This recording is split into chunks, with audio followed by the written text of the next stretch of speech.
ஒரு காலத்துல பிரஷ்யா அப்படின்னு ஒரு தேசம் இருந்தது. இப்போ ஜெர்மனி இருக்குல்ல, இதோட பெரும்பகுதி ஒரு காலத்துல பிரஷ்யாங்கிற பேர்ல இருந்தது. அப்போ அதுக்கு அரசரா இருந்தவர் மகா ஃப்ரெடரிக், அதாவது ஃப்ரெடரிக் தி கிரேட் அப்படின்னு சொல்லுவாங்க. அந்த ராஜாவுக்கு ஒரு சந்தேகம். நாம பல வகையான வரிகளை விதிச்சு வசூல் பண்றோம், அப்படி பண்ணி வருமானம் குறைஞ்சிக்கிட்டே போகுதே, இதுக்கு என்ன காரணமா இருக்கும்? இதுதான் அவருக்கு ஏற்பட்ட சந்தேகம்.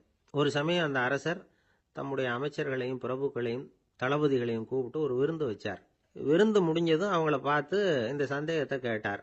வரிகள் அதிகமா விதிச்சு வருமானம் குறையறதுக்கு என்ன காரணம் அப்படின்னு கேட்டார். பல பேருக்கு இதுக்கு சரியா பதில் சொல்ல தெரியல. அனுபவசாலியான ஒரு தளபதி எழுந்திருச்சார். அரசே, அது எப்படிங்கிறத இப்போ உங்களுக்கு காட்டுறேன்னார். உடனே ஒரு பெரிய பனிக்கட்டி ஒன்றை தன்னுடைய கையில் எடுத்தார். அதை அப்படியும் எப்படியும் திருப்பி பார்த்தார். அப்புறம் அடுத்தவர்கிட்ட கொடுத்தார். அவரும் அதை அப்படியும் இப்படியும் திருப்பி பார்த்துட்டு அடுத்தபடியா இருந்தவர்கிட்ட கொடுத்தார். இப்படியே இதை ஒவ்வொருத்தரா பார்த்துட்டு ஒவ்வொரு கையா மாறி கடைசியில மன்னர் கைக்கு போய் சேர்ந்தது.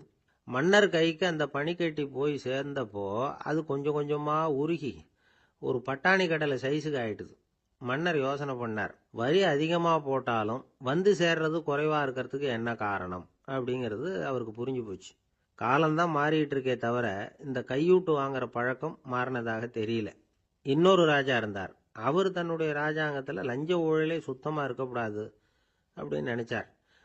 அவர்கிட்ட பல்வேறு துறைகளுக்கும் பொறுப்பா இருந்த பல பேரும் ரொம்ப சுத்தமாகவும் நேர்மையாகவும் இருந்தாங்க.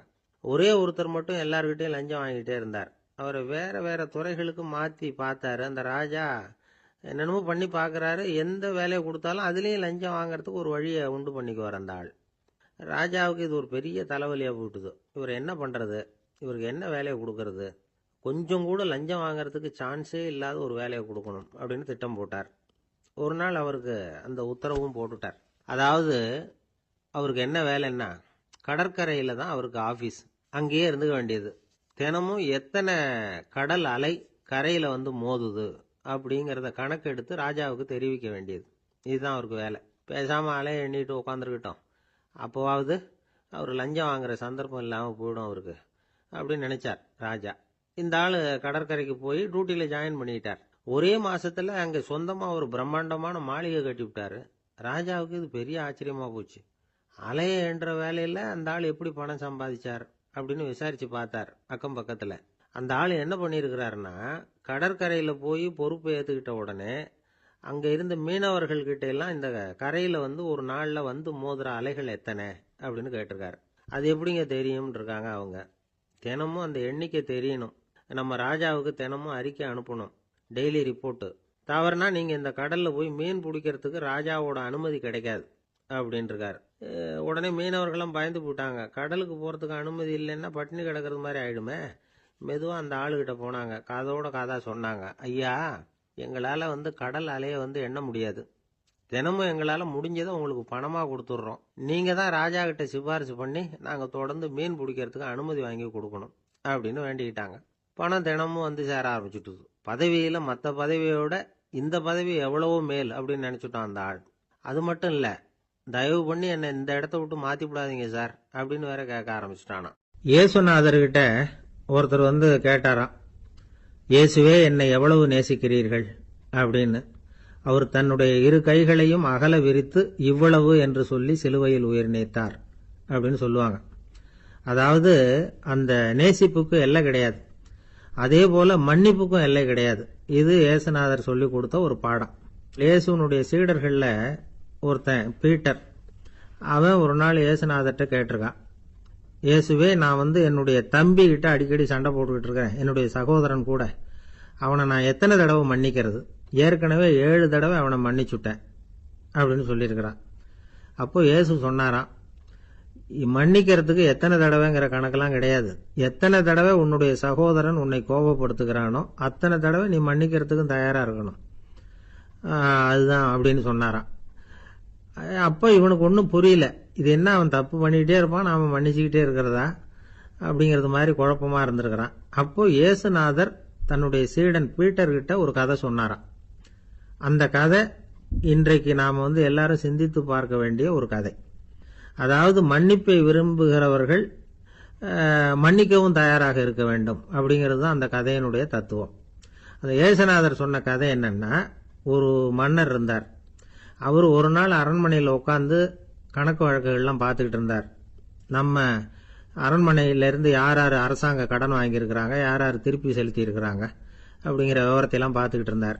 அப்போதான் புரிஞ்சுது, அந்த அரண்மனையில் வேலை செய்கிற ஒருத்தனே அரசாங்க கடன் ஒரு வாங்கியிருக்கிறான். எவ்வளவு? 10,000 பொற்காசுகள் வாங்கியிருக்கான் கடன். இந்த 10,000 பொற்காசுகளை திருப்பி செலுத்தலை அரசாங்கத்துக்கு. இது மன்னர் கவனத்துக்கு வந்தது. உடனே நம்ம அரண்மனையில் இருக்கிறவனே அரசு கடன் வாங்கி திருப்பி செலுத்தாமல் இருக்கான், அவனை கூப்பிட்டு வாங்கன்னு சொல்லி கூப்பிட்டுட்டு வந்தாங்களாம். விசாரிச்சிருக்கிறாங்க, என்னப்பா நீ எவ்வளவு ஒன்று? ஆமாங்க 10,000 பொற்காசுகள் வாங்கியிருக்கிறேன், இன்னும் திருப்பி கட்டலைன்றான். உடனே அவர் மன்னர் சொல்லியிருக்கிறார், நம்ம சட்டத்திட்டப்படி நீ உடனே பணத்தை திருப்பி கட்டிடு. அப்படி உன்னால் கட்ட முடியலன்னா உன்னுடைய வீடு வாசல் சொத்து சுகம் எல்லாத்தையும் விற்று அந்த பணத்தை அரசு கருவூலத்தில் சேர்த்துக்கிறதுக்கு நானே ஏற்பாடு பண்ணிடுறேன் அப்படின்னு அந்த மன்னர் சொன்னாராம். இவன் அப்படியே அதிர்ச்சி ஆகிட்டான். அப்படியே பொத்துன்னு காலில் விழுந்தானா. மன்னா என்னை மன்னிச்சுங்க, என்னால் முடியல, எனக்கு மன்னிப்பு கொடுங்க அப்படின்ட்டுருக்கான். உடனே அவர் எழுந்திரிச்சு, சரி நீ மன்னிப்பு கேட்டுவிட்ட, அதனால் உன்னை மன்னிக்கிறேன், நீ பணம் கட்ட வேண்டாம் அப்படின்னு சொல்லி அந்த மன்னர் அவனை விட்டுட்டாராம். பணத்தையும் தள்ளுபடி பண்ணிட்டார், நீ திருப்பி கட்ட வேண்டான்னு. இவனுக்கு ரொம்ப மகிழ்ச்சி. அதனால ரொம்ப உல்லாசமாக வந்துகிட்டு இருக்கிறான். தெருவில் வந்துகிட்டு இருக்கிறப்ப இவங்கிட்ட கடன் வாங்கின ஒருத்தன் எதுக்கு வந்துகிட்டு இருக்கான். அவன் இவங்கிட்ட ஒரு 100 பொற்காசுகள் கடன் வாங்கியிருக்கான். அவன் வந்தான், இவன் போய் அவன் சாட்டையை பிடிச்சிக்கிட்டான், நீ எப்படா என் கடனை திருப்பி கொடுக்க போறேன்னு. அவன் இப்போ முடியல, கொஞ்சம் பொறுத்துக்கா, அப்புறம் தாரேன் இருக்கான். அதெல்லாம் முடியாது, நீ கொடுத்து தான் ஆகணும் அப்படின்னு இவன் புடிவமாக சொல்கிறான். இப்போ நிலைமையை பாருங்க, இவன் ஏற்கனவே இவன் 10,000 பொற்காசுகள் அரசாங்கத்தில் கடன் வாங்கினா அதுக்கு மன்னிச்சு விட்டுட்டார் இவனை.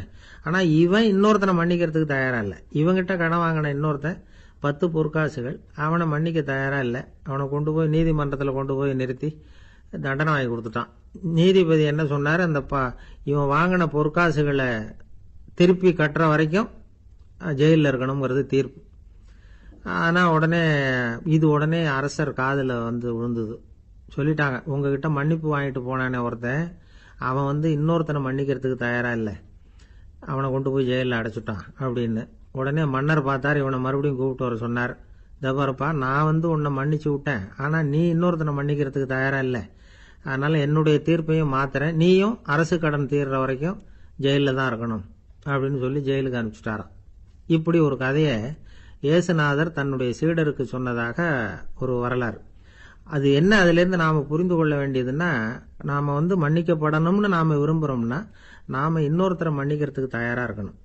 அதனால் நாம் இன்னொருத்தரை யாரையும் மன்னிக்க மாட்டோம், ஆனால் என்ன இன்னொருத்தர் மன்னிக்கணும் அப்படிங்கிறது மாதிரி செய்யக்கூடாதுன்னு சொல்லுவாங்க. அது மாதிரி நாம் இப்போ இது தப்பாக புரிஞ்சுக்கிறவங்களும் இருக்கிறாங்க. பாவம் மன்னிப்புங்கிறதுலாம் எதுக்குன்னா, அதாவது மறுபடியும் பாவம் செய்யாமல் இருக்கிறதுக்காக தான். அதான் மன்னிக்கிறாரே அப்படிங்கிறதுக்காக மறுபடியும் பாவம் பண்ணிட்டு இருக்கிறது இல்லை. அதான் ஒருத்தர் கேட்டாராம், பாவத்திலிருந்து மன்னிப்பு கிடைக்கணும்னா நீ என்ன செய்யணும் அப்படின்னு கேட்டிருக்காரு. அதுக்கு அவன் சொல்லியிருக்கிறான், நான் முதல்ல பாவம் செய்யணும், அப்போதானே மன்னிப்பு கிடைக்கும் அப்படின்னு நானா. இப்படிப்பட்டவர்கள் தான் இன்னைக்கு உலகத்தில் அதிகமாக இருக்கிறாங்க. அதனால் இந்த மன்னிப்பின் மகத்துவங்கிறது இயேசுநாதர்கிட்டேருந்து தான் நாம் புரிஞ்சுக்கணும். அந்த இயேசு சொன்ன அந்த மன்னிக்கிற மனோபாவம் இருந்தால் இன்னைக்கு உலகம் பூராவும் அமைதி பூங்காவாக இருக்கும். அதில் ஒன்றும் ஆச்சரியமே இல்லை, அதில் ஒன்றும் சந்தேகமும் இல்லை. அதனால் மன்னிக்கிற மனோபாவத்தை நாம் எல்லாரும் நமக்குள்ளே வளர்த்து கொள்ள வேண்டும் அப்படிங்கிறது தான் நாம் இன்றைக்கு எல்லோரும் சிந்தித்து பார்க்க வேண்டிய ஒரு செய்தி. ஒருத்தர் மனசில் நிம்மதி இல்லாமல் உட்காந்துருந்தார். என்ன சார் விஷயம் அப்படின்னு விசாரித்தேன். அகலக்கால் வச்சுட்டேன், அதுதான் அவதிப்படுறேன்னார். விவரமாக சொல்லுங்கன்னு. வீடு கட்டணும்னு ஆரம்பித்தேன், வேலை பாதியிலேயே நிற்கிது, கையில் பணம் இல்லை அப்படின்னார். இது மாதிரி ஆசாமிகள் பல பேரை நீங்கள் பார்த்துருக்கலாம். இவங்கெல்லாம் சுலபமாக மன அழுத்தத்துக்கு ஆளாயிடுறாங்க. மன உளைச்சல், அதாவது ஸ்ட்ரெஸ் அப்படின்னு சொல்கிறோமே, அதுக்கு அடிப்படையான சில காரணங்கள் உண்டு. அதாவது மிகையாக திட்டமிடுதல் அப்படிங்கிறதும் ஒரு முக்கியமான காரணம். நடைமுறை சாத்தியம் என்னங்கிறத மனசில் வச்சுக்கிட்டு எந்த திட்டத்தையும் தீட்டணும், அப்போ தான் அது சரியாக வரும். ரெண்டாவது காரணம் என்ன தெரியுமா, ஒரே நேரத்தில் பல்வேறு செயல்களில் ஈடுபடுறது. தொலைபேசியில் பேசிக்கிட்டே கையில் இருக்கிற கடிதத்தை படிச்சுக்கிட்டே எதிரில் உட்காந்துக்கிட்டு இருக்கிறவருக்கும் அப்பப்போ பதில் சொல்லிக்கிட்டு மனசில் பல்வேறு சிந்தனைகளை அப்படியே ஓட விட்டுக்கிட்டு இருக்கிறது, இதுவும் மன அழுத்தத்தை உண்டாக்குது. மூணாவது காரணம், எதிலேயும் வெற்றி மட்டும் எதிர்பார்க்குற ஒருதலைப்பட்சமான ஆர்வம். நாம் தொட்டதெல்லாம் வெற்றியாகவே முடியணும் அப்படின்னு எதிர்பார்க்குறவங்க ஏதாவது ஒன்றில் தோல்வியை கண்டா தோண்டு போயிடுறாங்க. எப்படியும் முடியலாம்ங்கிற எண்ணம் ஏற்கனவே நமக்குள்ளே இருந்துட்டுதுன்னா அந்த அவஸ்தை வராது. அதனால் அதுவும் நம்ம வளர்த்து கொள்ள வேண்டிய ஒரு குணம். மன உளைச்சல் ஏற்படுறதுக்கு இன்னொரு காரணம் எதையும் வேகமாக செஞ்சுடணும் அப்படிங்கிற துடிப்பு. அந்த துடிப்பே மனசை அழுத்த ஆரம்பிச்சிடும். எந்த ஒரு காரியத்திலையும் தாமதமோ இடையூறோ ஏற்பட்டால் அதை பொறுத்துக்கிற மனப்போக்கம் வேணும். அது இல்லாதவங்க அழுத்தத்துக்கு ஆளாயிடுறாங்க. சில பேர் வேலைன்னு எந்த நேரம் பார்த்தாலும் வேலையே கதின்னு கிடப்பாங்க. பொழுதுபோக்குக்கோ உடற்பயிற்சிக்கோ குடும்பத்தில் உள்ளவங்க அல்லது நண்பர்கள் கூட கலந்துரையாடவோ கொஞ்சம் கூட நேரம் ஒதுக்க மாட்டாங்க. இந்த சுபாவம் மன அழுத்தத்தை உண்டு பண்ணும். இதையெல்லாம் புரிஞ்சுக்கிட்டு அதிலிருந்து விடுபடுறது எப்படின்னு யோசிக்கணும். வல்லுநர்கள் இது தொடர்பாக சில யோசனைகளை சொல்லி வச்சிருக்கிறாங்க. அது என்னன்னா, வாழ்க்கைங்கிறது பிரச்சனைகளால் பின்னப்பட்ட ஒன்று. அது எப்பவுமே முடிவடையாத ஒரு தொடர்கதை அப்படிங்கிறத முதல்ல நாம் புரிஞ்சுக்கணும். ஒரே நேரத்தில் ஒரு காரியத்தில் மட்டுமே நாம் கவனம் செலுத்தணும். அடுத்தவங்க காரியத்தில் தலையிடக்கூடாது. எதையும் பேச ஆரம்பிக்கிறதுக்கு முன்னாடி நம்மை நாமே கேட்டுக்க வேண்டிய கேள்வி 2. 1, நான் சொல்ல போகிறது ரொம்ப முக்கியமானதா? 2வது, நான் சொல்கிறத அவங்க கேட்கறதுக்கு ஆசைப்படுறாங்களா? நான் பேசுறதுக்கு அது சரியான நேரம் தானா? இதை யோசித்து பார்த்ததுக்கப்புறம் எதையும் பேச ஆரம்பிக்கணும். முடிஞ்ச அளவுக்கு வளைந்து போகிற சுபாவத்தை வளர்த்துக்கணும். நம்ம நேரம் விலை மதிப்பு இல்லாதது. அதை வீணாக்கக்கூடாது. சிரிக்க தெரியலனாலும் பரவாயில்ல, முகத்தில் கொஞ்சம் புன்முறுவலாவது காட்டணும். இதெல்லாம் ரொம்ப முக்கியம். அடுத்தவங்க ஏதாவது செஞ்சால் உடனே நன்றி சொல்ல மறக்கப்படாது. தினமும் கொஞ்சம் நேரத்தை தனிமையில் செலவு பண்ணணும். மன உளைச்சலிருந்து விடுபடுறதுக்கு 3 முக்கிய வழிகள் சொல்கிறாங்க. அதை சுருக்கமாக ரெட் அப்படின்னு சொல்கிறாங்க. RED ஆங்கில எழுத்தில். அந்த முதல் எழுத்து R, அது என்னன்னா ரிலாக்ஸேஷன், அதாவது இடை ஓய்வு.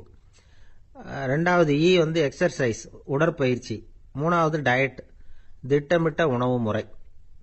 அதனால் தியானம், மூச்சு பயிற்சி இதெல்லாம் இந்த இடை ஓய்வுக்கு வழிகள். எந்த வேலையையும் தொடர்ந்து செய்யக்கூடாது. எல்லார்கிட்டையும் கலகலப்பாக பழகணும். மாதத்துக்கு ஒரு நாளாவது குடும்பத்தோடு வெளியில் போயிட்டு வரணும். சுலபமான உடற்பயிற்சிகளை செய்யலாம். உடற்பயிற்சிங்கிறது நமக்காக நாம் செய்கிற ஒரு நீண்டகால முதலீடு அப்படின்னு சொல்லுவாங்க. அதாவது லாங் டேர்ம் இன்வெஸ்ட்மெண்ட்டாம். அளவோடு சாப்பிட்ணும், மெதுவாக சாப்பிட்ணும். இதெல்லாம் கொஞ்சம் மனசில் வச்சுக்கிட்டு நடந்துக்கிட்டால் மகிழ்ச்சியாக வாழலாம். சில பேர் சாப்பாட்டு விஷயத்தில் ரொம்ப அக்கறை எடுத்துக்கிறது உண்டு. ஒரு குண்டு ஆசாமி சாப்பிட உட்கார்ந்தார். முதல்ல ஒரு மாத்திரை சாப்பிட்டார். எதுக்குன்னு கேட்டோம். பசி எடுக்கிறதுக்குன்னார். சாப்பிட்டு முடிச்சார். பிறகு மறுபடியும் ஒரு மாத்திரை சாப்பிட்டார். இது எதுக்குன்னு கேட்டோம். சாப்பிட்டது ஜீரணமாகறதுக்கு அப்படின்னார். இப்போ மேலே எனக்கு அளவு கடந்த அன்பு அப்படின்னு யாராவது சொன்னால் அதை அலட்சியமாக நினச்சிடக்கூடாது. அது கொஞ்சம் சீரியஸான விஷயம். அளவுக்கு மிஞ்சினா எதுவுமே இடைஞ்சல் தானே. அன்பும் அப்படி தான். அன்பு அதிகமாக இருந்தால் அது எப்படி கெடுதல் பண்ணும் அப்படிங்கிற சந்தேகம் உங்களுக்கு வரலாம். தசரதன் கதை என்னாச்சு? கைகை மேலே வச்சு அளவு கடந்த அன்பு. ராமன் காட்டுக்கு போறாப்புல ஆயிட்டுதுல்ல. தசரதன் எப்பேற்பட்ட அரசன்? விஸ்வாமித்திரர் சொல்றார், என்ன மாதிரி முனிவர்களுக்கும் தேவர்களுக்கும் ஏதாவது கஷ்டம் வந்தால் முதல்ல முருகன் கிட்ட போவோம், அப்புறம் பரமசிவனை போய் பார்ப்போம், அதுக்கப்புறம் திருமால்கிட்ட போவோம், அப்புறம் பிரம்மன் இந்திரன் இவங்களையெல்லாம் போய் பார்ப்போம். இவங்களாலையெல்லாம் முடியலன்னா கடைசியில் அயோத்திக்கு வருவோங்கிறார். உன்னை விட்டா வேற கதி உண்டோ அப்படின்னு தசரதனை பார்த்து விஸ்வாமித்திரரே சொல்றார். அப்பேற்பட்ட அரசன் தசரதன் கைகேயி காலில் விழறான். உன் பாதங்களை தொட்டு கெஞ்சி கேட்டுக்கிறேன், ராமனை காட்டுக்கு அனுப்பாதேங்கிறான். தசரதனுடைய இந்த நிலைமைக்கு என்ன காரணம்?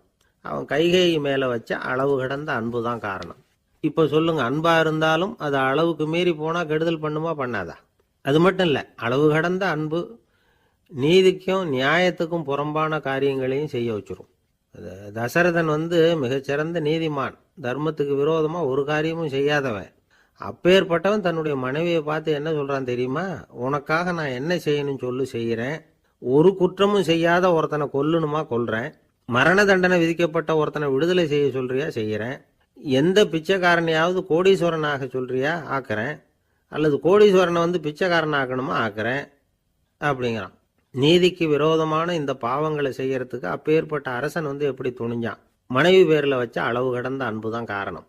திரிசூலம், வஜ்ராயுதம், வாள் இதுகளால் தாக்கப்பட்டா கூட அதையெல்லாம் கொஞ்சம் கூட லட்சியம் பண்ணாத ஒருத்தன் காமதேவனுடைய மலர் அம்புகள் தாக்குனா அதை அவனால் தாக்கு பிடிக்க முடியல, விழுந்துடுறான். காமதேவனுக்குள்ள மகிமையே அதுதாங்கிறார் துளசிதாசர். அதனால தான் பெரியவங்கள்லாம் என்ன சொல்கிறாங்கன்னா, எதையும் அளவுக்கு மீறி செய்யாதேங்கிறாங்க. அப்பா, அம்மா, மனைவி, மக்கள் எல்லார் பேர்லேயும் அன்பு அவசியம்தான்.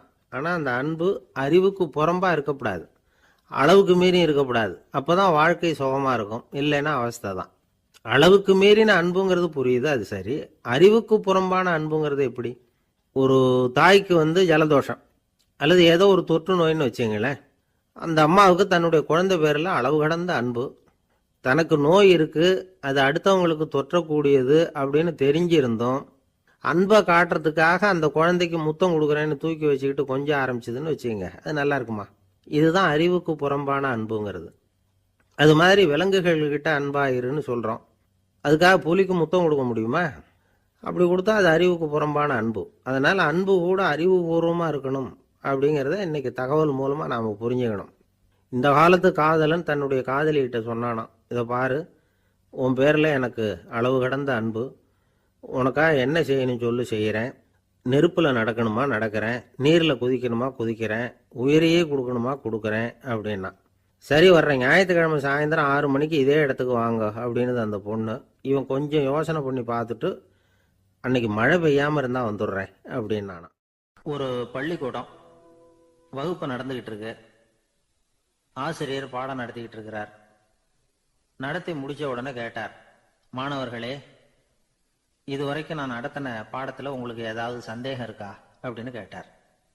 அப்புறம் ஒவ்வொருத்தராக கேட்டார். ஒரு மாணவன் எழுந்திருச்சான்.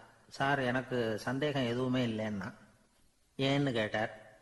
ஏன்னா எனக்கு நீங்கள் நடத்தின பாடம் தெளிவாக புரிஞ்சுட்டுது, அதனால சந்தேகம் வரலன்னா. இன்னொரு மாணவன் எழுந்திருச்சான். சார், எனக்கும் சந்தேகம் எதுவும் இல்லைன்னா. ஏண்டான்னு கேட்டார். ஏன்னா எனக்கு நீங்கள் நடத்தின பாடம் எதுவுமே புரியல, அதனால சந்தேகம் வரல அப்படின்னா. இந்த இடத்துல நாம் கொஞ்சம் சிந்திச்சு பார்க்கணும். இந்த உலகத்தில் எல்லாம் புரிஞ்ச ஒருத்தனுக்கும் சந்தேகம் வராது, எதுவுமே புரியாத ஒருத்தனுக்கும் சந்தேகம் வராது. அறகுறையா புரிஞ்சுக்கிட்டவன் இருக்கான் பாருங்க, அவனுக்கு தான் அடிக்கடி சந்தேகம் வரும். ஆக மாணவர்களை இந்த 3 வகையா பிரிக்கலாம். அதே மாதிரி தான் மனிதர்களையும் 3 வகையா பிரிக்கிறாங்க ஆன்மீகவாதிகள். ஒரு ஆன்மீக பெரியவர் என்ன சொல்றார் தெரியுமா? இந்த உலகத்துல 3 வகையான மனிதர்கள் இருக்கிறாங்களாம். முதல் வகை எப்படி தெரியுமா? இவங்களுக்கு எதையும் தெரிஞ்சுக்கணுங்கிற அவசியமே கிடையாது. ஏன்னா அவங்களுக்கு எல்லாமும் தெரியும். இவங்க ஞானத்தின் முழு வடிவா இருக்கிற காரணத்தினால அவங்களுக்கு எந்த சந்தேகமும் இல்லை, எந்த கேள்விகளும் கிடையாது. இந்த நிலையில இருக்கிறவன் கிருஷ்ணன். எல்லாத்துக்கும் விட தெரிஞ்சுக்கிட்ட நிலையில அவன் விடையாக மாறிவிட்டான் அப்படின்னு சொல்லுவாங்க. 2வது நிலையில இருக்கிறவன் அர்ஜுனன். இவனுக்கு எப்போ பார்த்தாலும் கேள்விதான், சந்தேகம்தான். பதில் சொல்ல சொல்ல அவனுக்கு இருக்கிற சந்தேகமும் அதிகமாகிட்டே இருக்கும், குறையவே குறையாது. அர்ஜுனன் மாதிரி உள்ளவங்க எப்பவும் கேள்வி கேட்டுக்கிட்டே இருப்பாங்க. ஒரு கேள்விக்கு விட கிடைச்சுட்டுன்னு வைங்க, உடனே இன்னொரு கேள்வி அவங்க கிட்ட இருந்து வரும். கிருஷ்ணனுடைய நிலை எப்படின்னா அது கேள்விகளே அற்ற ஒரு நிலை. அர்ஜுனனுடைய நிலை எப்படின்னா அது கேள்விகளை தவிர வேறு எதுவும் அற்ற ஒரு நிலை. இவங்களை தவிர இன்னொரு ஆள் இருக்கிறான், அவனுக்கும் கேள்விகள் அற்ற ஒரு நிலை தான். அவன் யாருன்னா துரியோதனன். இவனுக்கு தெரிஞ்சுக்கணுங்கிற எண்ணமே சுத்தமா கிடையாது. ஆவலே இல்லைங்கிறதுனால அதை புரிஞ்சுக்கணுங்கிற அவசியமும் இல்லை. அதனால அவனுக்கு கேள்விகள் அற்ற ஒரு நிலையில அவன் இருந்துகிட்டு இருக்கிறான். எல்லா பதிலும் தெரிந்து கொண்ட நிலையில கிருஷ்ணனும் கேள்விகள் அற்ற நிலையில இருக்கிறான். தெரிஞ்சுக்கணுங்கிற ஆவலே இல்லாத துரியோதனனும் கேள்விகள் அற்ற நிலையிலே இருக்கிறான். இப்படியும் இல்லாம அப்படியும் இல்லாம 2ம் கெட்டான் நிலையில இருக்கிறானே, அவன் தான் அர்ஜுனன். அதனால பெரியவங்கள்லாம் என்ன சொல்றாங்கன்னா, இந்த உலகத்துல அர்ஜுனன்களா இருக்கிறவங்க ஒண்ணு துரியோதனனா மாறிடணும், இல்லைன்னா கிருஷ்ணனா மாறிடணும். இதை தவிர வேற வாய்ப்பு இல்லை. துரியோதனன் மாதிரி உள்ளது விலங்கு நிலை, கிருஷ்ணன் மாதிரி உள்ளது தெய்வ நிலை. அர்ஜுனன் விலங்காவும் ஆக முடியல, தெய்வமாவும் ஆக முடியல. இப்படி 2ம் கெட்டானா இருக்கிற வரைக்கும் இந்த கேள்விகளும் பிரச்சனைகளும் இருந்துகிட்டே தான் இருக்கும். இதுதான் பெரியவர்கள் சொல்லுகிற அனுபவ உண்மை. ஒரு ஆசிரியர் ரொம்பவும் விரிவா விளக்கமா பாடம் நடத்தின பிறகு, மாணவர்களே ஏதாவது சந்தேகம் இருந்தா கேளுங்கன்னாராம். ஒரு மாணவன் எழுந்திருச்சான். சார், எனக்கு ஒரு சந்தேகம்னா. என்னன்னு கேட்டார். இது வரைக்கும் என்ன பாடம் சார் நடத்துனீங்க அப்படின்னா அந்த பையன்.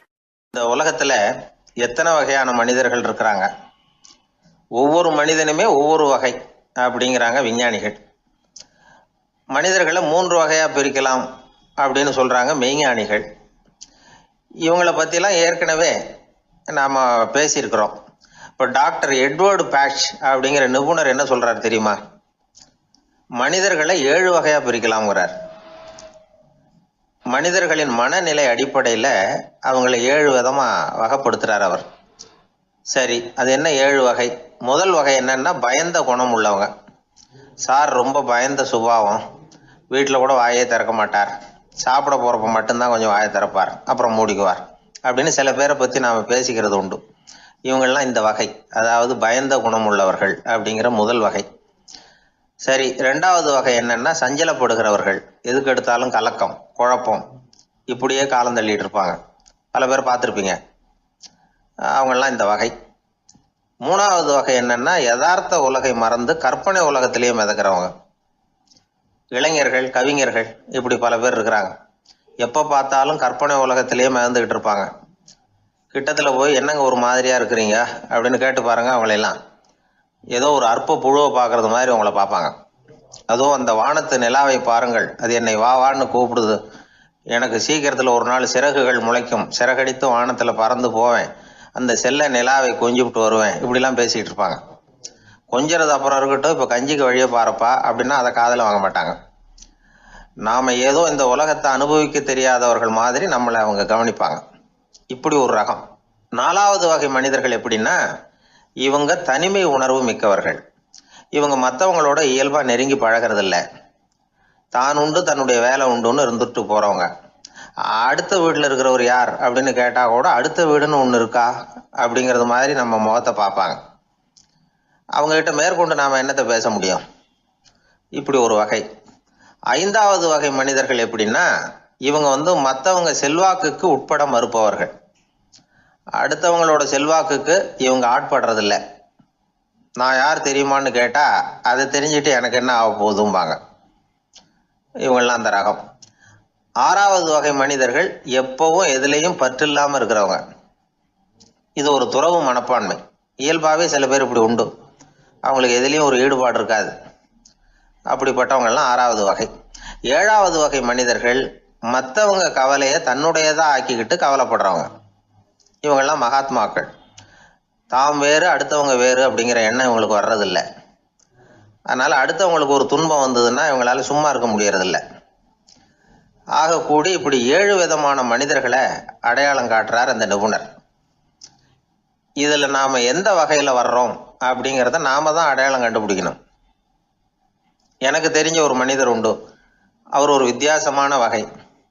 எதையும் நடைமுறை சாத்தியமாக சிந்திக்கிறவர். எப்பவும் அடுத்தவங்களும் நல்லா இருக்கணும், நாமும் நல்லா இருக்கணும் அப்படின்னு ஆசைப்படுறவர். அவருக்கு ஒரு சமயம் திடீர்னு உடம்பு சுகம் இல்லாமல் போயிட்டுது. டாக்டர்கிட்ட போனார், பணம் கொடுத்தார், வைத்தியம் பார்த்துக்கிட்டார். அவர் எழுதி கொடுத்த மருந்து சீட்டை வாங்கினார். ஒரு மருந்து கடைக்கு போனார், பணம் கொடுத்தார், மருந்து வாங்கினார். அதை எடுத்துகிட்டு வீட்டுக்கு வந்தார். அதுக்கப்புறம் அந்த மருந்து அவர் சாப்பிடணும்ல, சாப்பிடவே இல்லை, அப்படியே சும்மா வச்சுட்டார். அவரை பார்த்து கேட்டேன், ஏன் சார் இப்படி பண்ணுறீங்க, வீண் செலவு தானே இது, நீங்கள் ஏன் டாக்டர்கிட்ட போய் பணம் செலவு பண்ணுனீங்கன்னு கேட்டேன். அவர் சொன்னார், டாக்டர் வாழணும் இல்லையா, அதனால தான் அப்படின்னார். சரி, அப்புறம் ஏன் மருந்து வாங்கினீங்க அப்படின்னு கேட்டேன். மருந்து கடைக்காரர் வாழணும் இல்லையா, அதனால தான் அப்படின்னார். சரி, அப்புறம் ஏன் வாங்கின மருந்து சாப்பிடாம வச்சுட்டீங்க அப்படின்னதுக்கு, நான் வாழணும் இல்லையா அதனால தான் அப்படின்னார். இவர் வாழ்க்கையை புரிஞ்சுக்கிட்டவர். இப்படி வாழ்க்கையை புரிந்து கொண்டு வாழ தெரிஞ்சுக்கணும். எந்த வகை மனிதர் நாம் அப்படிங்கிறத புரிஞ்சுக்கிட்டு வாழ்ந்தோம்னா வாழ்க்கையில வெற்றி நிச்சயம். சீடன் வெளியூர் புறப்படுறதுக்கு தயாரா இருந்தான். ரொம்ப தூரம் போக போறான். திரும்பி வர நாளாகும்.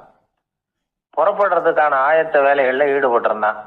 அந்த சமயம் பார்த்து இன்னொரு சீடன் அவங்கிட்ட வந்தான். நம்ம குரு உன்னை அழைச்சிட்டு வர சொன்னார், வா அப்படின்னு கூப்பிட்டான். இவன் உடனே புறப்பட்டு போனான். குருநாதரை பார்த்தான். அவர் காலில் விழுந்து வணங்கினான்.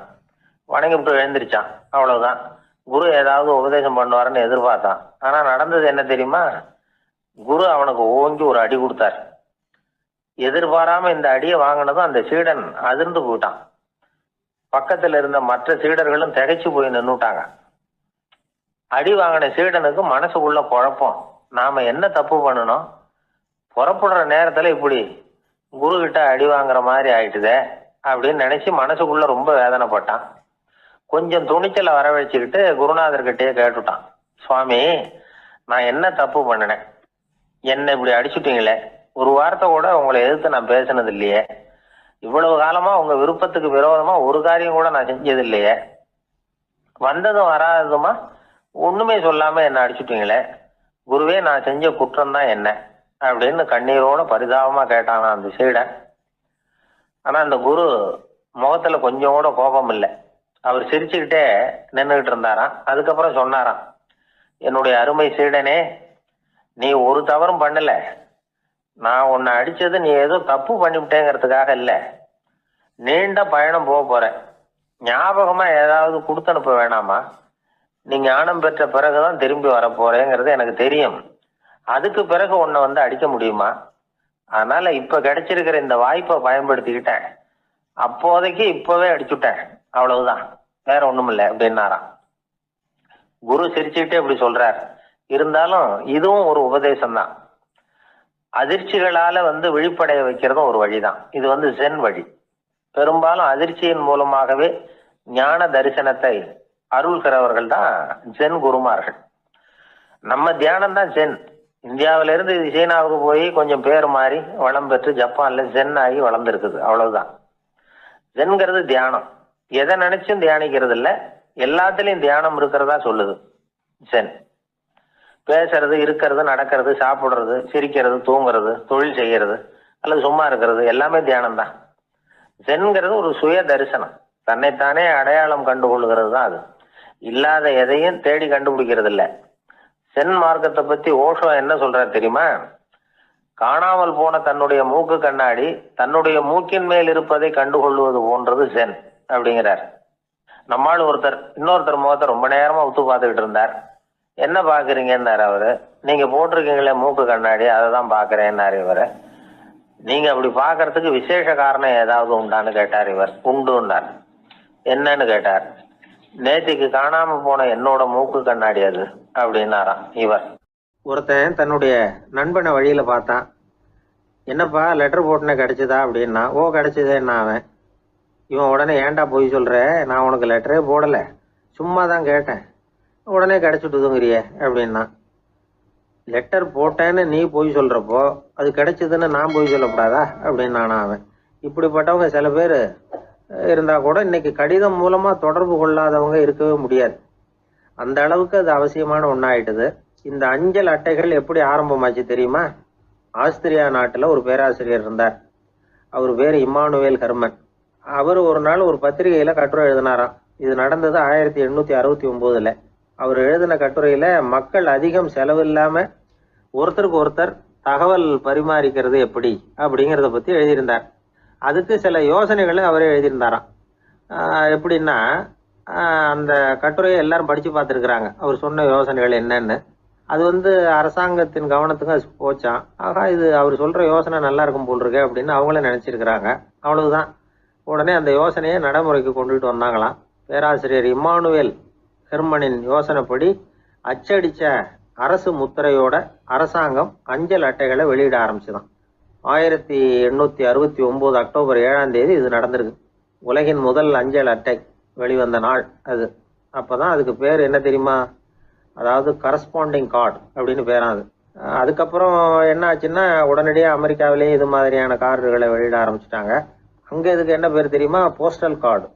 அதுக்கப்புறம் 1870 இங்கிலாந்துலேயும் இதை வெளியிட்டாங்களாம். அதை வெளியிட்ட முதல் நாள் அன்னைக்கு என்ன நடந்தது தெரியுமா? மக்கள்லாம் ஏதோ நியாய விலை கடையில் நிற்கிறது மாதிரி பெரிய பெரிய கியூ வரிசையில் நின்று இதை வாங்கினாங்களாம். நம்ம நாட்டில் முதல் அஞ்சலகம் 1927 கல்கத்தாவில் ஆரம்பமாயிருக்கு. இன்னைக்கும் அஞ்சலகம் இல்லாத இடமே இல்லை. அந்த அளவுக்கு அஞ்சல் போக்குவரத்து அதிகமாயிருக்குது. அன்னைக்கு உள்நாட்டுல ஒருத்தருக்கு ஒருத்தர் தகவல் பரிமாற்றம் செய்து கொள்ள மலிவான ஒரு அஞ்சல் அட்டையை அரசாங்கம் வெளியிடலாம் அப்படின்னு பேராசிரியர் எழுதின கட்டுரை இன்னைக்கு எந்த அளவுக்கு ஆகியிருக்கு பாத்தீங்களா? ஒருத்தன் ஒரு தபால் பெட்டிக்கு பக்கத்துல தலைய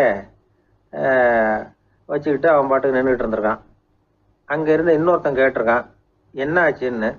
கொஞ்ச நேரத்துக்கு முன்னாடி இந்த தபால் பெட்டியில் ஒரு கார்டு எழுதி போட்டேன், விவரமெல்லாம் நல்லா தான் எழுதியிருக்கிறேன், ஆனால் அட்ரஸ் எழுத மறந்துட்டேன் அப்படின்னு நானா. உடனே அவன், அதுக்காக கவலைப்படாத, நான் போட்ட கார்டில் அட்ரஸ் எல்லாம் பின்கோடு உள்பட கரெக்டாக எழுதியிருக்கேன், ஆனால் விவரம் எழுத மறந்துட்டேன் நானா. கவலைப்படாத, கொஞ்ச நேரத்தில் தபால்காரர் வருவார், பெட்டியை திறந்ததும் நம்ம லெட்டரை கேட்டு வாங்கிக்கலாம்னா ஒருத்தன். கொஞ்ச நேரத்துக்கு முன்னாடி அவர் வந்தார், கேட்டேன், அதுக்கப்புறம் தான் மனசுக்கு ரொம்ப கஷ்டமாக போச்சு நானா. இவன் ஏண்டான்னு கேட்டிருக்கான். அவன், இது தபால் புட்டு இல்லையா.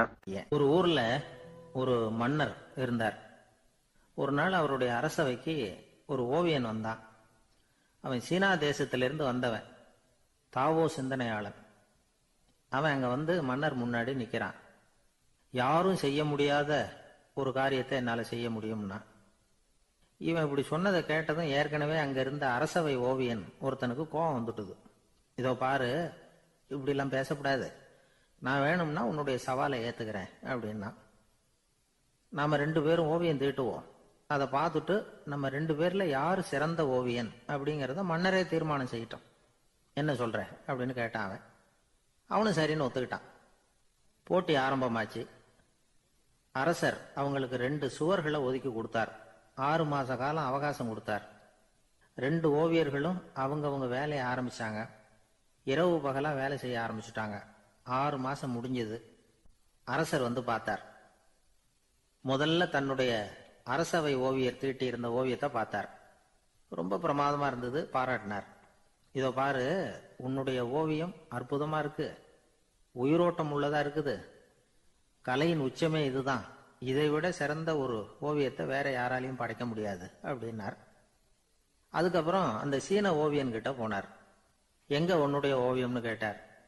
திரைச்சீலையை விலக்கி விட்டு பாருங்கன்னா. மன்னர் வந்து அந்த திரைச்சீலையை விளக்குனார். உள்ள வந்து ஓவியம் இருக்க வேண்டிய இடம் கண்ணாடி மாதிரி தெரிஞ்சுது. அவன் அந்த 6 மாச காலமா அந்த சுவரை வந்து தேய்ச்சி தேய்ச்சி கண்ணாடி மாதிரி ஆக்கி வச்சிருக்கிறான். அதுக்கு நேரா எதிர் சுவரில் அரசவை ஓவியன் தீட்டின ஓவியம் இருக்கு. அது எதிரில் இருந்த இந்த கண்ணாடியில பட்டு பிரதிபலிக்குது. மன்னர் யோசனை பண்ண ஆரம்பிச்சார். அப்புறம் அந்த சீன ஓவியனை பார்த்து கேட்டார், இதை பாரு, நீ என்னுடைய ஆளை வந்து தோற்கடிச்சுட்ட அப்படிங்கிறதுல சந்தேகம் இல்லை, ஆனாலும் எங்களை ஏமாத்தி இருக்கிற, எந்த ஓவியமும் நீ வரையிலையே அப்படின்னார். அரசே, இதுதான் உண்மையான ஓவியம், உயிருள்ள ஓவியம். இது வந்து மனோபாவங்களை பிரதிபலிக்கும், மாறுகின்ற காலங்களை அப்படியே காட்டும் அப்படின்னா அந்த சீன ஓவியன். கையால வரைகிற ஓவியங்கள்ல சலனம் இல்லை, கண்ணாடி அப்படி கிடையாது, சக்தியின் ஓட்டம் அதுல எப்பவும் இருந்துகிட்டே இருக்கும். கண்ணாடி மட்டுமே ஜீவனுள்ள ஓவியமா இருக்க முடியுங்கிறத அந்த சீன ஓவியன் தெரிஞ்சு வச்சிருந்தான். ஏன்னா அவன் ஒரு தாவோ சிந்தனையாளன். ஒவ்வொரு குழந்தையும் இந்த கண்ணாடியோட தான் பிறக்குது. ஆனா நாம என்ன செய்யறோம்னா ஓவியங்களை கண்ணாடி மீது பதிப்பிச்சு விடுறோம். கண்ணாடி நம்மளை பிரதிபலிக்குது. நம்முடைய அழகோ அவலட்சணமோ கண்ணாடியை பாதிக்கிறது இல்லை. ஏன்னா அதுக்கு மனம் கிடையாது. கடந்து போன வினாடியை பத்தி அது சிந்திக்கிறது இல்லை. அடுத்த கணத்தை பத்தின எதிர்பார்ப்பும் அதுகிட்ட கிடையாது. அதுதான் பற்றற்ற நிலை. மனிதனுக்கு தேவைப்படுறது அதுதான். கண்ணாடி கிட்ட இருந்து நாம வந்து கற்றுக்கொள்ள வேண்டிய பாடம் இது.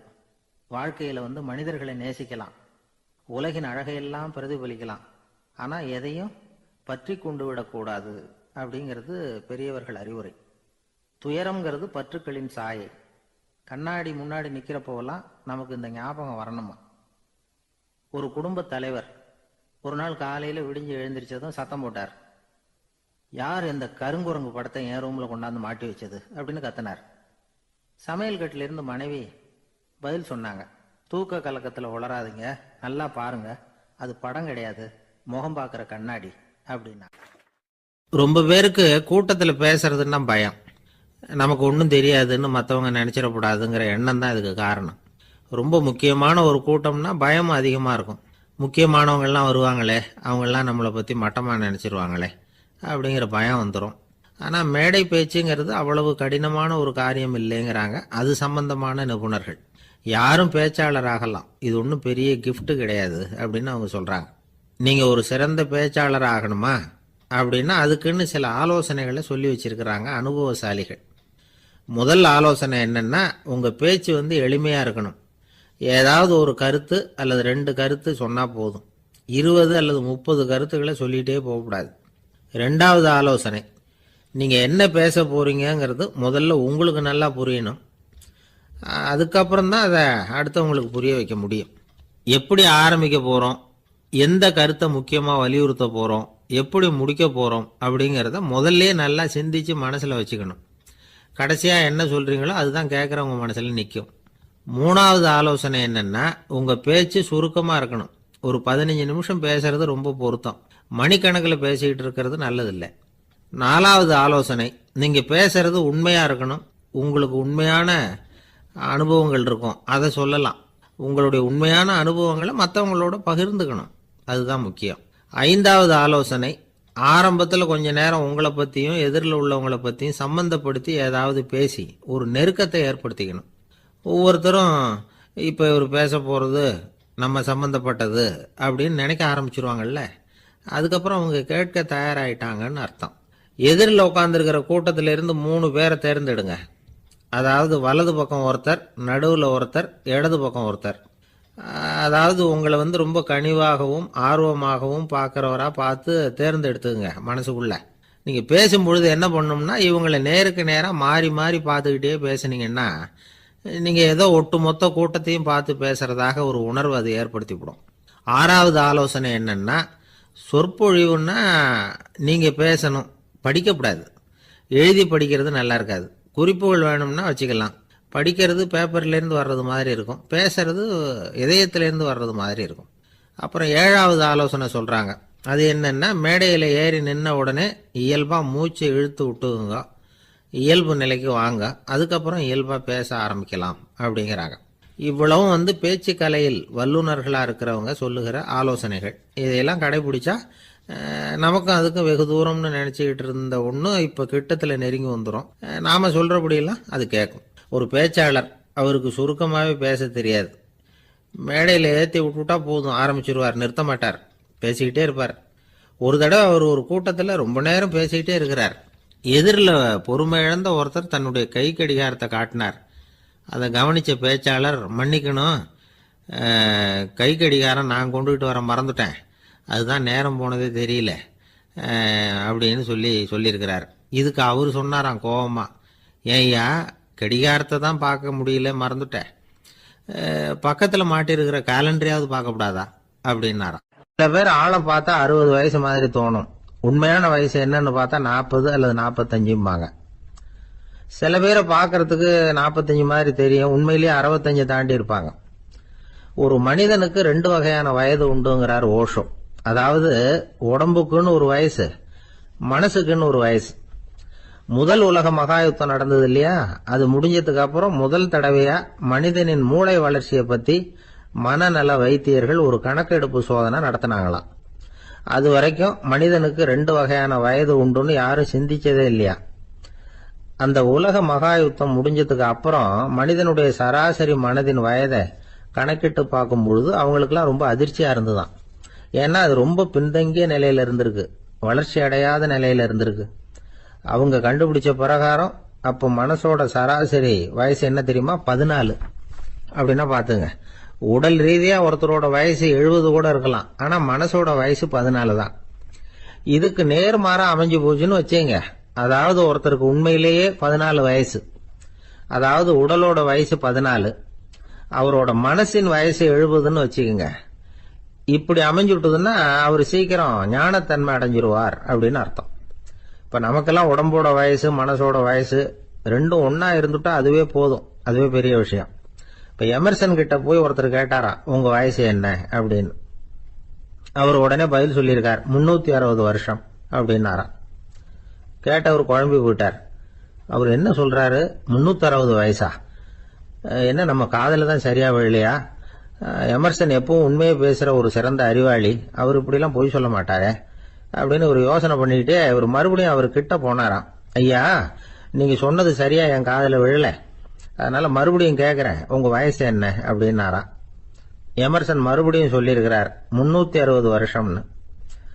வந்தவருக்கு உண்மையிலேயே அதிர்ச்சியா போட்டுது. அதுக்கப்புறம் மெதுவா ஆரம்பிச்சாராம், ஐயா நீங்க சொல்றதை என்னால ஏத்துக்க முடியாது, எப்படி பார்த்தாலும் இப்போ உங்களுக்கு வயசு ஒரு 60க்கு மேல இருக்காதுன்னு நினைக்கிறேன்.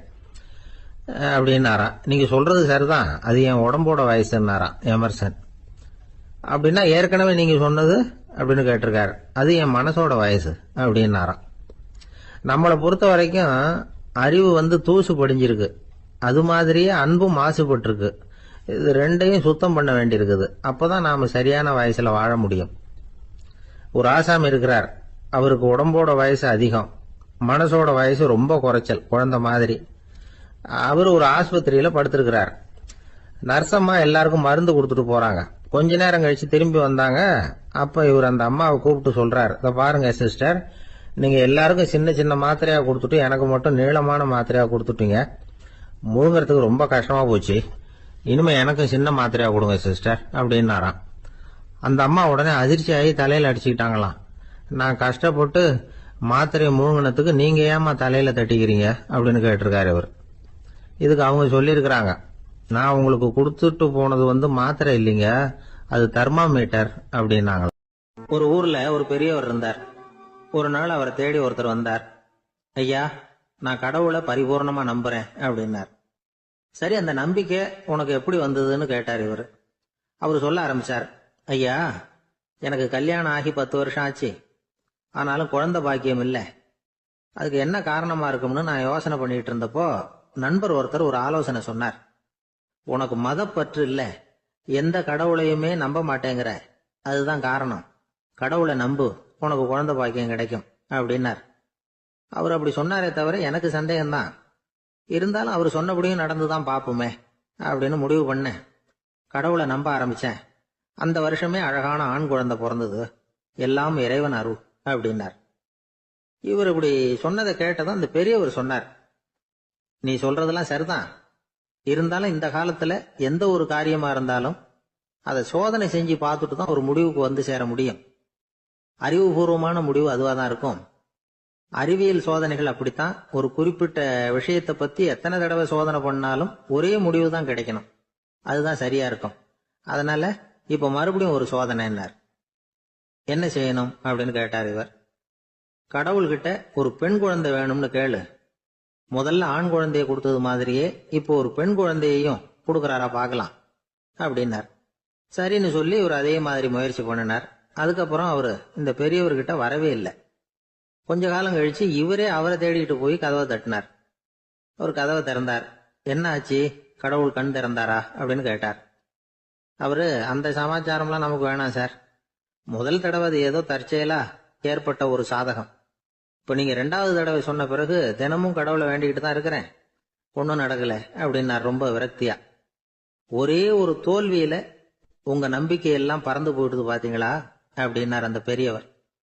எல்லாம் நல்ல விதமா நடக்கிற வரைக்கும் நம்பிக்கை, எதிர்பார்த்தது தோல்வியில முடிஞ்சுட்டுதுன்னா அவநம்பிக்கை. மற்றவர்கள் பேர்ல வைக்கிற நம்பிக்கை எந்த நேரத்திலையும் விவகாரமாகி விடக்கூடிய சாத்தியம் உண்டு. நாம நம்பிக்கை வைக்க வேண்டியது நம்ம கிட்ட தான். நமக்குள்ள இருக்கிறார் கடவுள். எனவே நம்ம பேர்ல நாம வைக்கிற நம்பிக்கை தான் உண்மையான கடவுள் பக்தி. நிபந்தனையற்ற நம்பிக்கையா அது இருக்கணும். எல்லாம் நல்லபடியா நடந்துகிட்டு இருந்தா எந்த முட்டாளுக்கும் நம்பிக்கை வரத்தான் செய்யும் அப்படிங்கிறது ஒரு பெரியவர் கருத்து. தியானத்தின் மூலமா தான் உனக்குள்ள ஆழமா தோண்டுனா உன்னுடைய அடி ஆழத்துல நம்பிக்கை அப்படி ஊற்றெடுக்கும், அதை பார்க்க முடியும் அப்படிங்கிறது பெரியவர்கள் சிந்தனை. ஒரு குழந்தை அப்பாவை பார்த்து என்னப்பா பண்றேன்னு கேட்டுதான். பிரார்த்தனை பண்ணிட்டு இருக்கிறேன்னாராம் அப்பா. பிரார்த்தனை பண்ணுனா என்ன கிடைக்கும் அப்படின்னு கேட்டுதான் குழந்தை. எல்லாம் கிடைக்கும் அப்படின்னாராம் அப்பா. நீ வச்சிருக்கிறிய பேனா அது கூட கிடைக்குமான்னு கேட்டுதான் குழந்தை. ஓ, கிடைக்குமேன்னு இருக்கார். அப்படின்னா அந்த பேனாவை என்கிட்ட கொடுத்துரு, நீ பிரார்த்தனை பண்ணி வேற பேனா வாங்கிக்கோ அப்படின்னு தான் அந்த குழந்தை. ஒரு பெரிய நினைவு மண்டபம், அதுக்கு முன்னாடி ஒரு அப்பாவும் பிள்ளையும் நின்றுட்டு இருக்கிறாங்க. அந்த வழியா போறவங்க வர்றவங்க எல்லாம் அந்த இடத்துல நின்று அது என்ன மண்டபம் அப்படின்னு விசாரிக்க ஆரம்பிச்சாங்க. அந்த அப்பாவும் பிள்ளையும் தான் வர்றவங்களுக்கெல்லாம் விவரம் சொல்லிட்டு இருக்கிறாங்க. அதாவது இந்த இடத்துல ஒரு பெரிய மகான் சமாதி ஆயிருக்கார், அவர் சமாதியான இடத்துல இந்த நினைவு மண்டபத்தை கட்டியிருக்கிறோம் அப்படின்னாங்க. ஊர் பூரா இந்த செய்தி பரவிச்சு. நிறைய பேர் அந்த இடத்தை தேடி வர ஆரம்பிச்சாங்க. இங்க கொஞ்ச நேரம் உட்காந்துட்டு போனா மனசுக்கு ஒரு நிம்மதி கிடைக்குது அப்படின்னாங்க. அங்க இருந்த உண்டியல்ல நிறைய காசு போட்டுட்டு போறாங்க. பணம் கிடுகிடுன்னு நிறைய சேர ஆரம்பிச்சுட்டுது. பணம் நிறைய சேர்ந்த உடனே அந்த அப்பாவுக்கும் பிள்ளைக்கும் தகராறு வந்துட்டுது. பணம் சேர்ந்தாலே சொத்து தகராறு வரத்தானே செய்யும், அது மாதிரி வந்துட்டுது. பையன் அடிக்கடி நிறைய பணம் கேட்க ஆரம்பிச்சான். அப்பா பார்த்தார், யோசனை பண்ணார், ஒரு முடிவுக்கு வந்தார். ஒரு நாள் பையனை கூப்பிட்டார். இதை பாருப்பா, நமக்குள்ள தகராறு வேணாம். அப்பாவும் பிள்ளையும் இப்படி சண்டை போட்டுக்கிட்டா பார்க்குறவங்க தப்பா நினைப்பாங்க. அதனால நமக்குள்ள சமரசமா இதை தீர்த்துக்குவோம், என்ன சொல்ற அப்படின்னார் அப்பா. சரி நான் பையன். உடனே அந்த அப்பா என்ன பண்ணார் தெரியுமா? மகன்கிட்ட கொஞ்சம் பணத்தை கொடுத்தார். தன்கிட்ட இருந்த ஒரு கழுதையையும் கொடுத்தார். இதை வச்சு நீ பொழைச்சிக்கோ அப்படின்னு சொல்லி அனுப்பி வச்சுட்டார். மகன் அந்த கழுதையை இழுத்துக்கிட்டு அடுத்த ஊருக்கு போனான். வழியிலேயே அந்த கழுதை செத்து போச்சு. உடனே என்ன பண்ணலாம்னு யோசனை பண்ணான். ஒரு ஐடியா வந்தது.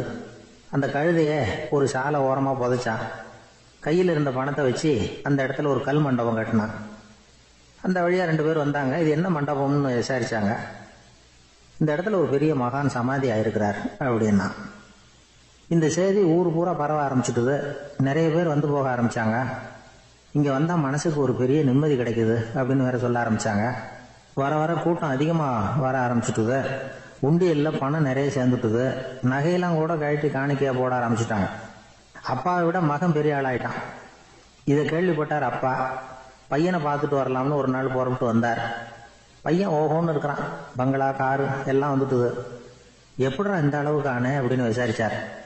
அப்பா, எல்லாம் உங்கள் ஆசீர்வாதம் தான். நீங்கள் கொடுத்த மூலதனத்தை வச்சு தான் இவ்வளவும் சம்பாதிச்சேன் அப்படின்னு நான் பையன். அது எப்படிறான்னு விசாரிச்சார். அப்பா, நீங்கள் ஒரு கழுதை குட்டியும் கொஞ்சம் பணமும் என்கிட்ட கொடுத்து அனுப்பி வச்சிங்க. அதை எடுத்துக்கிட்டு வந்தேன். வர்ற வழியில் அந்த கழுதை செத்து போச்சு. உடனே யோசனை பண்ணேன். அந்த கழுதையை இந்த இடத்துல புதைச்சேன். கையில் இருந்த பணத்தை வச்சு மண்டபம் கட்டினேன். மகான் ஒருத்தர் சமாதி ஆயிருக்கார் அப்படின்னு வதந்தியை கிளப்பி விட்டேன். ஜனங்கள்லாம் ஏமாந்து போய் காசை கொண்டாந்து போட ஆரம்பிச்சிட்டாங்க. நான் பொழைச்சிக்கிட்டு இருக்கிறேன் அப்படின்னா. இப்போதான்டா நீ என் புள்ள அப்படின்னு சொல்லி சந்தோஷப்பட்டாரான் அந்த அப்பா. ஏன் அப்படி சொல்றீங்கன்னு கேட்டிருக்கான் பையன். கழுத குட்டியை புதைச்சி மண்டபம் கட்டியிருக்கிற நீ, ஏற்கனவே நம்ம ஊரில் நாம கட்டியிருக்கிறோமே மண்டபம், அது இந்த கழுதையோட அம்மாவை புதைச்ச இடம். மகான் சமாதி ஆயிருக்காருன்னு நானும் சும்மா கப்ஸா தான் விட்டுக்கிட்டு இருக்கேன் அப்படின்னாரான் அப்பா. முட்டாள் ஜனங்களை நினைச்சு அந்த 2 பேரும் சத்தம் போட்டு சிரிச்சாங்களாம். மனுஷன் ஏமாத்துறது ரொம்ப சுலபம். என் கூட படிச்ச ஒருத்தன் திடீர்னு ஒரு நாள் எல்லாருக்கும் அருள் வாக்கு சொல்ல ஆரம்பிச்சுட்டான். அவன் ஒரு ஆபீஸ்லயும் வேலை பார்க்கறான். ஆபீஸ்ல உள்ளவங்கெல்லாம் அவங்ககிட்ட வந்து அருள் வாக்கு கேட்கறது வழக்கம்.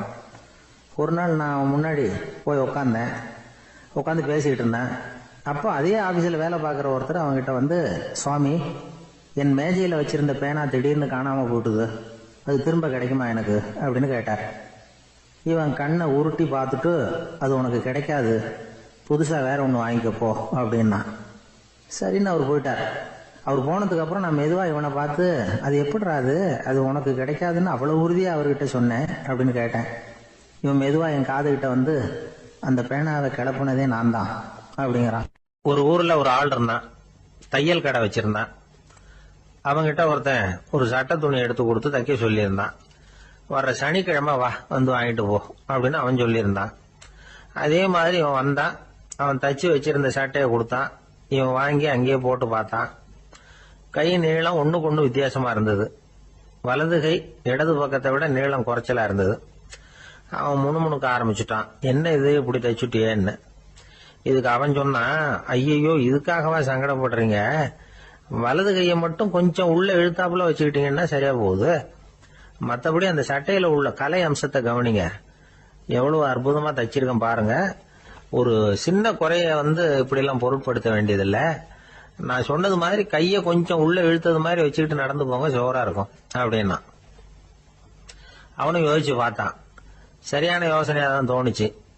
கொஞ்சம் முயற்சி பண்ணி வலது கையை கொஞ்சம் உள்ள இழுத்து சட்டை சரியா இருக்கிறது மாதிரி பண்ணிட்டான். இப்ப மறுபடியும் ஒரு பிரச்சனை. வலது கையை உள்ள இழுத்த மாதிரி அப்படியே வச்சுக்கிட்டதும் முதுகு பக்கம் கொஞ்சம் துணி தளர்த்தியா தொங்குறது மாதிரி தெரிஞ்சது. என்ன இது, முதுகு பக்கம் துணி குவிஞ்சுட்டுதே, தொங்குதே அப்படின்னா மறுபடியும், அடடா, இதுக்காகவா கவலைப்படுறீங்க? உடம்ப அதுக்கு தகுந்த மாதிரி கொஞ்சம் வளைச்சிக்கிட்டா சரியா போடுது. இதுக்காக அந்த அழகான தையலை பிரிச்சு அதுல உள்ள கலை அம்சத்தை கெடுக்கிறதுக்கு என் மனசு இடம் தரல. எவ்வளவுக்கு தளர்த்தியா இருக்கோ அவ்வளவுக்கு கொஞ்சம் உடம்ப வளைச்சி அப்படி குனிஞ்சது மாதிரி போங்க போதும் அப்படின்னா. அதுவும் நல்ல யோசனையா தான் பட்டுது இவனுக்கு. சரின்னு சொல்லிவிட்டு புறப்பட்டான். தெருவில் இறங்கினான். கையை கொஞ்சம் உள்ள இழுத்தான். உடம்ப கொஞ்சம் முன்னால வளைச்சான். சட்டைக்கு தகுந்த மாதிரி உடம்ப பண்ணிக்கிட்டான். மெதுவா நடந்து போறான். இப்போ எதிரில் இன்னொருத்தன் வரான். இவனை பாக்குறான். இவன் போட்டிருக்கிற சட்டையை பாக்குறான். ஆஹா அற்புதம்ங்கிறான். சும்மா சொல்லக்கூடாது, ரொம்ப நல்லா இருக்கு. நிச்சயமா இது இந்த ஊர் மேல தெருவில் இருக்கிற ஒருத்தன் இருக்கானே, அவன் தச்சதா தான் இருக்கணும் அப்படின்னா. இதை கேட்டதும் அவனுக்கு ஆச்சரியம். எப்படி அவ்வளவு கரெக்டா கண்டுபிடிச்சிங்க அப்படின்னு கேட்டிருக்கான். இதுக்கு அந்த வழிபோக்கன் சொன்னானா, அவன் ரொம்ப கெட்டிக்காரன். உங்களை மாதிரி உடம்பும் கையும் வளைஞ்சு போன ஒரு ஆசாமிக்கு அவனை தவிர வேற யாராலேயும் இவ்வளவு பொருத்தமான ஒரு சட்டையை தைக்க முடியாது அப்படின்னானா. பாருங்க, அவனுக்காக இவன் அனுசரிக்க போய் இவனோட நிலைமை எப்படி ஆயிடுது பாருங்க. இதே மாதிரிதான் சில சடங்குகளும் சம்பிரதாயங்களும் நம்மளை கோமாளி ஆக்கி விட்டுரும். எதுவா இருந்தாலும் அதுல அறிவுபூர்வமான அணுகுமுறை அவசியம். ஒரு நர்ஸ் அவசரமா ஓடி டாக்டர் கிட்ட சொல்லிச்சான், டாக்டர் ஒரு தப்பு நடந்து போச்சு. 10ஆம் நம்பர் பெட்ல இருக்கிற பேஷண்ட்டுக்கு காலில் ஆபரேஷன் பண்றதுக்கு பதிலாக கையில ஆபரேஷன் பண்ணி விட்டீங்க. கை ஆபரேஷன் பண்ணிக்க வேண்டிய ஆள் 7ஆம் நம்பர் பெட்ல இருக்கார் அப்படின்னு தான். அதுக்கு ஒரு பதட்டப்படாம சொன்னாராம், பரவாயில்ல இவரை தூக்கி 7ஆம் நம்பர் பெட்ல போட்டுரு அப்படின்னு. ஒருத்தர் ஓடி வந்தார். இன்னொருத்தரை பார்த்து, சார் உங்க சைக்கிளை ஒரு நாள் இரவல் கொடுங்களேன், பக்கத்து ஊருக்கு போயிட்டு வர வேண்டியிருக்கு அப்படின்னார். இவர் சைக்கிளை கொடுத்து பத்திரமா கொண்டுட்டு போங்கன்னார். சார் இதை பத்திரமா கொண்டு போறேன், கவலையே வேணாம், ஏன்னா இது உங்களோட சைக்கிள் அப்படின்னு நான் நினைக்கல, என்னோட சைக்கிளா நினைக்கிறேன் அப்படின்னார். அதுக்கப்புறம் தான் இவருக்கு உண்மையாவே பயம் வந்துட்டுது. ஏன்னா அவர் சொன்னது மாதிரி அதை தன்னோட சைக்கிளாவே நினைச்சு தள்ளிட்டு போட்டா என்ன பண்றது. எது எதை நம்முடையதா நினைக்கணுங்கிறதுக்கு ஒரு வரையறை இருக்கு. சில பேர் ஆபீஸையே வீடா நினைச்சு விடுறது உண்டு. அப்படிப்பட்டவங்க கூட வீட்டை ஆபீஸா நினைக்கிறது இல்லை. ஏன்னா வீட்டில் இவர் ஆபீசரா நடந்துக்க முடியறதில்லை. இதெல்லாம் ஒரு பக்கம் இருக்கட்டும், இப்போ விஷயத்துக்கு வருவோம். பொறியியல் மேதை டாக்டர் விஸ்வேஸ்வரய்யா இருந்தார் இல்லையா, பாரத ரத்னா விருதெல்லாம் கொடுத்தாங்களே. ஆபீஸ் வேலை வேற, சொந்த வேலை வேற அப்படிங்கிறதுக்கு ஒரு உதாரணமா இருந்தவர் அவர். மைசூர் மகாராஜா கிட்ட திவானா இருந்தார். அவர் ஒரு நாள் அரசாங்க வேலை காரணமா வெளியூர் போயிருந்தார். ஹாசன்கிற ஊருக்கு பக்கத்துல ஒரு பயண மாளிகை, அங்க தங்கிவிட்டார். ராத்திரி அங்க தங்கி இருந்துட்டு விடிஞ்சதும் ஊருக்கு திரும்புறதாக திட்டம். ராத்திரி தூங்கறதுக்கு ரொம்ப நேரம் ஆயிட்டுது.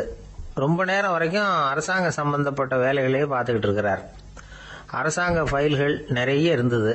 அதையெல்லாம் ஒவ்வொன்றா எடுத்தார், படிச்சு பார்த்தார், பரிசீலனை பண்ணார். அதில் எழுத வேண்டியதை எழுதினார், கையெழுத்து போட்டார். ஒரு வழியா அந்த வேலையெல்லாம் முடிஞ்சுது. அதுக்கப்புறம் என்ன பண்ணார்னா, தன்னுடைய சூட்கேஸை திறந்தார். அதிலிருந்து 2 மெழுகுவத்தியை எடுத்து கொளுத்தி வச்சார். அந்த பயண மாளிகையில அது வரைக்கும் எரிஞ்சுக்கிட்டு இருந்த மின்சார விளக்குகளை அணைச்சுட்டார். அதுக்கு பிறகு அந்த மெழுகுவத்தி வெளிச்சத்துல சில புத்தகங்களை தொடர்ந்து படிக்க ஆரம்பிச்சிட்டார். அந்த பயண மாளிகையில பணியாளரா இருந்தவர் இதை பார்த்துட்டு ஓடி வந்தார். மறுபடியும் மின் விளக்கு போடுறதுக்காக போனார். விஸ்வேஸ்வரய்யா அதை பார்த்துட்டு போட வேணாம்ட்டாராம். இதுவரைக்கும் நான் அரசாங்க அலுவல்களை கவனிச்சுக்கிட்டு இருந்தேன், அதனால மின் விளக்குகள் அப்ப எரிஞ்சதுல தப்பு இல்லை. இப்ப நான் புத்தகம் படிச்சுக்கிட்டு இருக்கேன், இது என்னுடைய சொந்த வேலை. இங்க இருக்கிற மின் விளக்கு அதுக்காக ஏன் எரியணும் அப்படின்னு கேட்டாராம். இப்ப இருக்கிற சில அரசு பணியாளர்கள் கிட்ட இந்த சம்பவத்தை பேச்சோட பேச்சா சொல்லி பார்த்தேன். அவங்களால இதை ஜீரணிக்கவே முடியல. நேர்மை தேவைதான் சார், அதுக்காக அவ்வளவு தூரத்துக்கு அது தேவையா அப்படிங்கிறாங்க. விஸ்வேஸ்வரய்யா அப்படி பண்ணினது தான் ஒரு நேர்மையாளர் அப்படின்னு இந்த உலகத்துக்கு நிரூபிக்கணுங்கிறதுக்காக இல்லை. தான் அப்படி நடந்து காட்டினா தன்னை சுத்தி இருக்கிறவங்களும் அதை கேள்விப்படுறவங்களும் முடிஞ்ச அளவுக்கு பொது வாழ்க்கையில அரசு பணியில நேர்மையை கடைபிடிக்க முயற்சி பண்ணலாமே அப்படிங்கிறதுக்காகத்தான். இப்பவும் சில பேர் இருக்கிறாங்க, இவங்க ஆபீஸ் வேற வீடு வேறன்னு நினைக்கிறது இல்ல, அவ்வளவு உரிமை. ஒருத்தர் அப்படிதான், அவருக்கு அவசரமா 5000 ரூபாய் தேவைப்பட்டது. ஆபீஸ் பணத்தை எடுத்துக்கிட்டார். அந்த நேரம் பார்த்து ஆடிட் வந்துட்டுது. ஆப்பிட்டுக்கிட்டார். விசாரணை நடக்குது. அவர் சொல்றார், சார் நான் நேரம் காலம் பார்க்காம ஆபீஸ்ல வேலை செய்வேன், ஏன்னா அதை என்னோட ஆபீஸா நினைக்கிறேன். அவசரத்துக்கு அந்த பணத்தை எடுத்தேன், மறுபடியும் வச்சுடலாம்னு தான் இருந்தேன், அதுக்குள்ள இப்படி ஆயிட்டுது. நீங்க என்ன நினைச்சாலும் சரி, நான் ஆபீஸ் வேற வீடு வேற அப்படின்னு நினைக்கிறது இல்ல, அது என்னோட சுபாவம் அப்படின்னார். விசாரணை பண்ணவர் தீர்ப்பு வழங்கினார். உங்க சுபாவத்துக்கு மதிப்பு கொடுத்து நானும் தீர்ப்பு வழங்குறேன். நீங்க கொஞ்ச நாள் ஜெயிலில் இருந்துட்டு வாங்க, அது உங்களுக்கு கஷ்டமா இருக்காதுன்னு நினைக்கிறேன். ஏன்னா அங்க போனாலும் நீங்க உங்க சுபாவப்படி வீடு வேற ஜெயில் வேறன்னு நினைக்க மாட்டீங்க அப்படின்னா. சில பேரை இப்படி சொல்றது உண்டு. அடுத்தவங்களை அனுசரித்து நடந்துக்க தெரியல, அவன் என்ன சார் மனுஷன் அப்படிம்பாங்க. சக மனிதர்களோட எப்படி பழகிறது அப்படின்னு தெரியாததுனாலேயே பல பேர் இன்னைக்கு சங்கடப்பட்டுக்கிட்டு இருக்கிறாங்க. வசதி வாய்ப்பெல்லாம் சரியா இருக்கும், ஆனால் வாழ்க்கை சரியா இருக்காது. இன்னொருத்தர்கிட்ட எப்படி பேசுறது பழகிறதுங்கிறது தெரியாததுனால தான் இந்த அவஸ்தை. சரி, இந்த அவஸ்தை இல்லாமல் வாழறது எப்படி? இதுக்கு அனுபவசாலிகள் சில வழிமுறைகளை சொல்றாங்க. அதெல்லாம் என்னென்னங்கிறத இப்போ தெரிஞ்சுக்குவோம். முதல்ல நம்ம நாக்கு நம்ம கண்ட்ரோலில் இருக்கணும். வார்த்தைகளை கொட்டிவிட்டு அதுக்கப்புறம் அள்ள முடியாமல் கடந்து கஷ்டப்படக்கூடாது. எப்படி பேசுகிறோங்கிறதும் முக்கியம், பேசுகிறப்ப எப்படி முகத்தை வச்சிருக்கிறோங்கிறதும் முக்கியம். அன்பாக பேசினாலும் நல்லா இருக்கும். அப்படி பேசுகிறப்ப ஆதரவாக அவர் தோள் மேலே ஒரு கையை போட்டுக்கிட்டு பேசினா இன்னமும் நல்லா இருக்கும். ரெண்டாவது விஷயம், இன்னொருத்தர்கிட்ட பேசுகிறப்ப வாக்குறுதிகளை அள்ளி வீசக்கூடாது. கொடுக்குற வாக்குறுதி குறைச்சலாக இருக்கணும். அப்படி கொடுத்த வாக்குறுதியை கண்டிப்பாக நிறைவேற்றணும். நாம் ஒருத்தரை பாராட்டுறோம் அல்லது அவரை பற்றி அபிப்பிராயம் சொல்கிறோம்னா அது ஆக்கப்பூர்வமாக இருக்கணும். நம்ம பாராட்டு அல்லது விமர்சனம் அடுத்தவருடைய முன்னேற்றத்துக்கு உதவுறது மாதிரி இருக்கணும். நாம் சொல்கிறத கேட்டுட்டு அவன் தலையில் கையை வச்சுட்டு உட்காந்துடக்கூடாது. எப்பவும் உற்சாகமாக இருக்கணும், முகம் மலர்ச்சியாக இருக்கணும். மனுஷன் இருந்தால் வருத்தம், கவலை, ஏமாற்றம் எல்லாம் இருக்க தான் செய்யும். அதெல்லாம் மனசில் இருக்கட்டும். அந்த வருத்தமும் கவலையும் ஏமாற்றமும் சேர்ந்துக்கிட்டு நம்ம முகத்தில் இருக்கிற மலர்ச்சியை மூடி மறைக்கிறதுக்கு நாம் இடம் கொடுத்துடக்கூடாது. எந்த விஷயத்தை பற்றி யாருக்கிட்ட பேசினாலும் வெளிப்படையாக பேசணும், திறந்த மனசோட பேசணும். மூடி மறைச்சி முன்னு மூழ்கிக்கிட்டு இருக்கக்கூடாது. இன்னொருத்தர்கிட்ட பேசுகிறப்போ விவாதம் பண்ணுங்க, அது தப்பு இல்லை. ஆனால் வாதாடிக்கிட்டு இருக்கக்கூடாது. அதாவது என்ன சொல்கிறாங்கன்னா, டிஸ்கஸ் பண்ணலாம், ஆர்கியூ பண்ணக்கூடாதான். நம்மக்கிட்ட இருக்கிற நல்ல குணங்களை நாம் எடுத்து சொல்லிகிட்டு இருக்கக்கூடாது. அந்த நல்ல குணங்களே நம்மளை பற்றி எடுத்து சொல்லணும், அது மாதிரி நடந்துக்கணும். அதே மாதிரி அடுத்தவங்க கிட்ட உள்ள கெட்ட குணங்களை பற்றி அவசியம் இல்லாமல் நாம் பேச வேண்டியதில்லை. உங்களை பற்றி யாராவது தப்பாக பேசுகிறாங்களா, அப்படி அவங்க பேசுகிறதுல உண்மை இல்லையா அப்படின்னா அதை நீங்கள் பொருட்படுத்த வேண்டியதில்லை, விட்டுடலாம். அது தானாக போயிடும். ஒரு 4-5 பேரோட பேசிக்கிட்டு இருந்தீங்கன்னா எல்லாருக்கும் முக்கியத்துவம் கொடுங்க, யாரையும் அலட்சியப்படுத்தாதீங்க. தமாஷா பேசலாம், ஆனால் அவங்க தமாஷ் அடுத்தவங்களை கேலி பண்ணுறதா இருக்கக்கூடாது. நமக்கு கிடைக்க வேண்டியது கிடைக்கலையே அப்படிங்கிற தவிப்பு நம்மகிட்ட இருக்கக்கூடாது, அது தேவையில்லை. உங்கள் செயல்பாடுகள் தெளிவாக இருக்கட்டும், பாராட்டு தானாக அவங்கள தேடிட்டு வரும். இன்னொரு மனுஷனுடைய மனசில் கௌரவமான ஒரு இடத்த பிடிக்கணும்னா நாம் இந்த குணத்தையெல்லாம் நம்மகிட்ட வளர்த்துக்கணும். இதெல்லாம் அனுபவசாலிகள் சொல்லியிருக்கிற குறிப்புகள். இந்த குறிப்புகளை சரியாக புரிஞ்சுக்கணும், அது முக்கியம். தப்பாக புரிஞ்சுக்கிட்டா என்ன ஆகும் தெரியுமா? இதை கேளுங்க. ஒருத்தர் வந்தார், சார் அடுத்தவங்க தோள் மேலே கையை போட்டுக்கிட்டு அன்பாக பேசணும்னு சொன்னீங்க, அப்படி தான் பேசினேன். அவர் முதுகை கூட தட்டி கொடுத்தேன், என் வேலை போயிட்டுது சார், வீட்டுக்கு அனுப்பிச்சிட்டாங்க அப்படின்னார். யாருக்கிட்ட அப்படி பேசுனீங்கன்னு கேட்டோம். என் முதலாளிகிட்ட சார் அப்படிங்கிறார் ரொம்ப சோகமாக. ஒரு சிகை அலங்கார கூடம், ரொம்ப சுறுசுறுப்பாக எல்லாரும் வேலை செஞ்சுக்கிட்டு இருக்கிறாங்க. முடிவெட்டிக்கு வந்திருக்கிறவங்க நிறைய பேர், எல்லாரும் வரிசையாக உட்காந்துருக்குறாங்க. அந்த சமயத்தில் திடீர்னு கதவை திறந்துக்கிட்டு ஒருத்தர் உள்ளே வர்றார். அவர் ஒரு பெரிய மனிதர், அவரும் முடிவெட்டிக்கிறதுக்காக தான் உள்ளே வந்திருக்கிறார். அவரை பார்த்த உடனே அங்கே வரிசையில் உட்காந்துருந்தவங்க எல்லாரும் எழுந்திரிச்சு அவர்கிட்ட வந்துட்டாங்க. அவரை சுற்றி நின்றுட்டாங்க. எப்படி இருக்கிறீங்க, நல்லா இருக்கீங்களா அப்படின்னு விசாரிக்க ஆரம்பிச்சிட்டாங்க. எல்லாம் முடிஞ்சதும் வந்தவர் கேட்டார், வரிசையில் கடைசியாக இருக்கிறவர் யார் அப்படின்னு கேட்டார். ஏன்னு கேட்டாங்க. நான் அதுக்கு அடுத்தபடியாக உட்காரணும், அதுக்காக தான் கேட்குறேன் அப்படின்னார். உடனே அங்கே இருந்தவங்கெல்லாம் என்ன சொன்னாங்க தெரியுமா? நீங்கள் வரிசையில் காத்திருக்கக்கூடாது, நீங்கள் அரசாங்கத்தின் தலைவர், உங்களுக்கு நேரம் முக்கியம், அதனால் நீங்கள் முன்னாடி போங்க அப்படின்னு சொன்னாங்க. ஆனால் அதை அவர் கேட்கல. தோழர்களே, உங்களுடைய கருத்துக்கு ரொம்ப நன்றி. எல்லாரும் வரிசையாக தான் வரணும், அதுதான் முறை. வரிசையில் வரணுங்கிற நடைமுறையை நானும் பின்பற்ற விரும்புகிறேன். நாம் எல்லாரும் சமமானவர்கள் அப்படின்னார். இப்படி சொல்லிவிட்டு வரிசையில் கடைசியாக இருந்த ஒரு நாற்காலியில் போய் உட்காந்துக்கிட்டார். தன் சட்டை பையில் இருந்த ஒரு செய்தித்தாளை எடுத்தார், படிக்க ஆரம்பிச்சிட்டார். ஆனால் அங்கே இருந்தவங்களால இதை பார்த்துக்கிட்டு சும்மா இருக்க முடியல. ஒருத்தர் எழுந்திரிச்சு வந்தார். ஐயா, இப்போ என்னுடைய முறை வந்திருக்குது, நான் தான் போக வேண்டிய முறை. உங்களை இங்கே காத்திருக்க வைக்கிறத விட ஒரு 5 ஆண்டுகளுக்கு கூட நான் முடிவெட்டிக்காமே இருந்துட முடியும் அப்படின்னார். அவர் மறுபடியும் சொன்னார், ஐயா, நீங்கள் வரிசை முறையை தாண்டி போக விருப்பப்படல, சரி, ஆனால் என்னுடைய முறையை மாற்றி கொடுக்கறதுக்கு எனக்கு முழு உரிமை இருக்குது. இதுக்கு பதிலாக உங்களுடைய கடைசி இடத்த நான் எடுத்துக்கிறேன், இதை நீங்கள் மறுக்க முடியாதுன்னார். அங்கே இருந்த மற்றவங்களும் இதை ஒரு மனசாக வற்புறுத்த ஆரம்பிச்சிட்டாங்க. அந்த பெரிய மனிதர் பார்த்தார், சரின்னு கடைசியா ஒத்துக்கிட்டார். அவர் யார் தெரியுமா? அவர் தான் மாவீரர் லெனின். ரஷ்யாவில் கிரெம்ளின் சிகை அலங்கார கூடத்தில் தான் இது நடந்தது. எல்லாரும் இந்நாட்டு மன்னர்கள்னு வாயளவில் பேசுறதுல என்ன பிரயோஜனம்? நாம எல்லாரும் சமம்ங்கிறத நடைமுறையில் கடைபிடிச்சு காட்டினவங்க கொஞ்சம் பேர் தான். அவங்கள ஒருத்தர் தான் லெனின். வரிசையில் நின்று வர்றதுங்கிறது ஒரு சிறந்த பண்பு, உயர்ந்த பண்பு. இன்னைக்கு பல இடங்கள்ல அது நமக்கு தேவைப்படுது. ஒரு ரேஷன் கடைவாசல், கடை திறக்கிறதுக்கு முன்னாடியே எல்லாரும் வந்து வரிசையில் நின்றுட்டாங்க. கடைசியா வந்த ஒருத்தர் கியூவில் முன்னாடி போறதுக்கு முயற்சி பண்றார். ஏற்கனவே நின்றுட்டு இருக்கிறவங்க அவரை முன்னாடி போறதுக்கு விட மாட்டேங்கிறாங்க. கடைசியா போய் நில்லையா அப்படின்னு எல்லாரும் கத்துறாங்க. அது அவர் காதுல வாங்கல. முண்டி அடிச்சுக்கிட்டு முன்னாடி போறதுக்கே முயற்சி பண்ணிட்டு இருக்கிறார். எல்லாரும் சேர்ந்து அவரை வலுக்கட்டாயமா இழுத்து கொண்டாந்து பின்னாடி கொண்டு போய் நிறுத்திவிட்டாங்க. நிறுத்திவிட்டு சொன்னாங்க, இதை பாருப்பா, நாங்க இருக்கிற வரைக்கும் நீங்க முன்னாடி போய் எதையும் வாங்க முடியாது, தெரிஞ்சுக்கோ அப்படின்னாங்க. இப்போ அந்த ஆள் சொன்னாராம், நான் இங்க பின்னாடி நிக்கிற வரைக்கும் நீங்களும் எதுவும் வாங்க முடியாது அப்படின்னாராம். ஏன்னு கேட்டிருக்கிறாங்க. நான் தான் அந்த கடையை திறக்க வேண்டிய ஆள் அப்படின்னா. அங்க நபிகள் நாயகம் உட்கார்ந்துருக்கிறார்.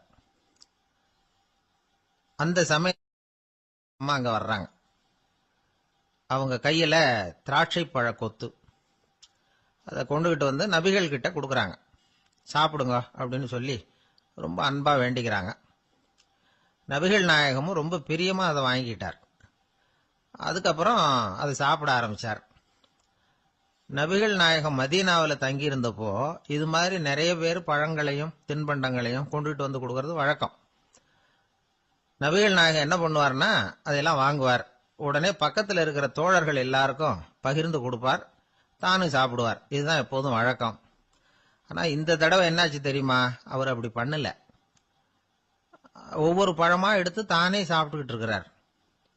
அவர் விருப்பமா சாப்பிடுகிற காட்சியை ஆசை தீர பார்த்துக்கிட்டு இருந்தாங்க அந்த வயசான அம்மா, அந்த பழத்தை கொடுத்தவங்க.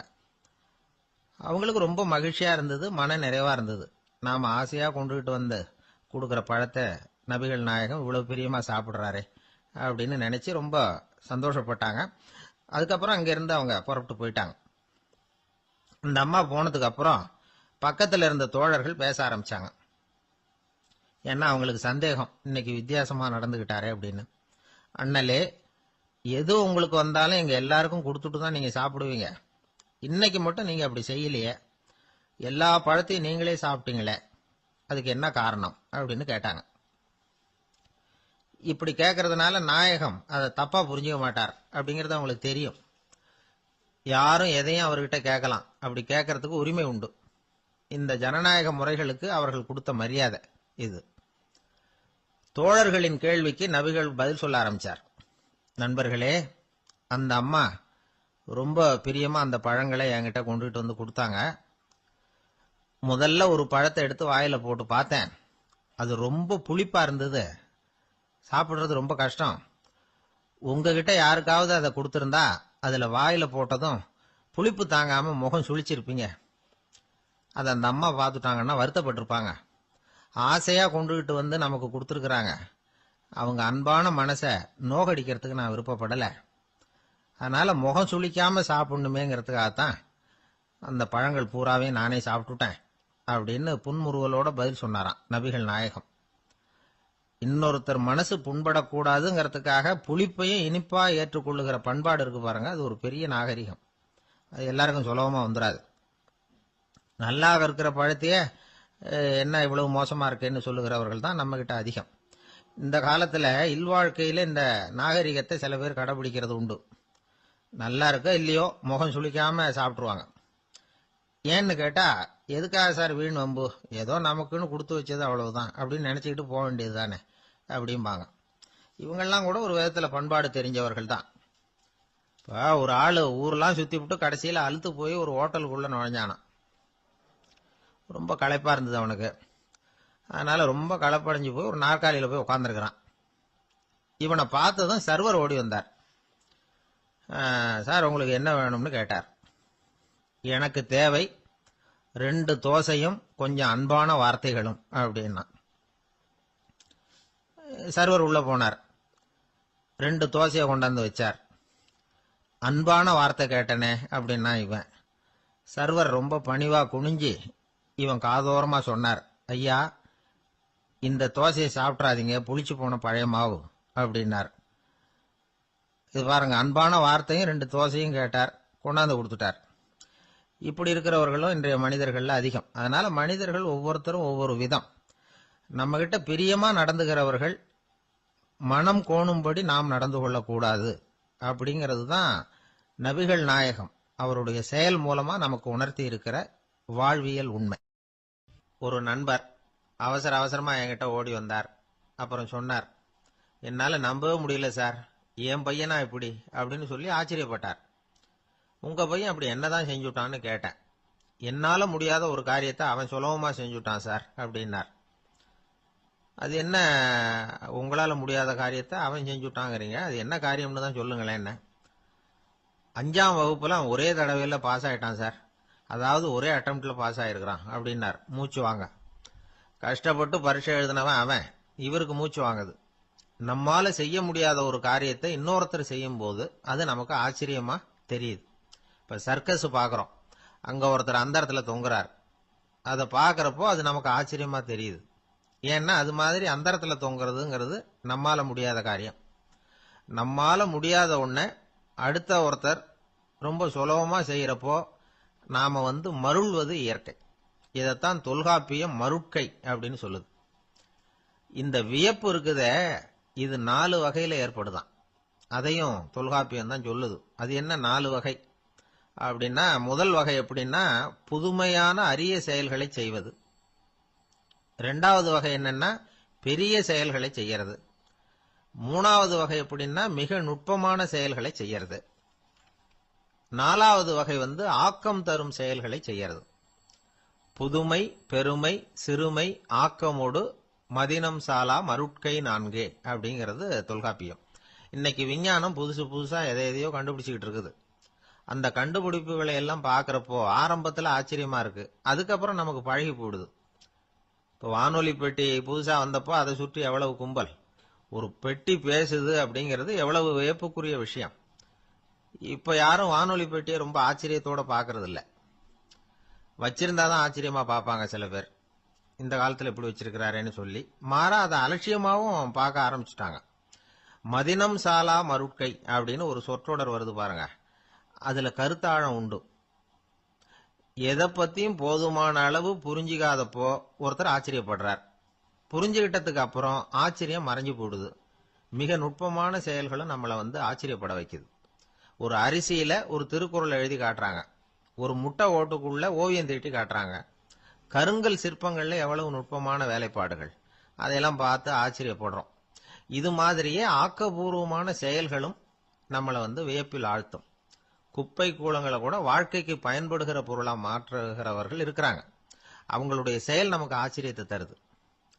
இடைக்காட்டு சித்தர்னு ஒருத்தர் இருந்தார். அவர் பாடிய 30 நூல்ல ஒரு பாட்டு வருது. ஆற்றல் பிறர் அறிதலின் ஆகம் கிளர்வு உறுதலின் கற்று அறிபாணர் கெழுமிய கோடலின் தோற்றம் உருகவே போற்றல் சால் வியப்பே. ஒருத்தருடைய ஆற்றல் தெரியாமல் இருந்தது, அவருடைய அரிய செயல்களை பார்க்கும்பொழுது வியப்பா இருந்தது, மனசுக்குள்ள கிளர்ச்சி.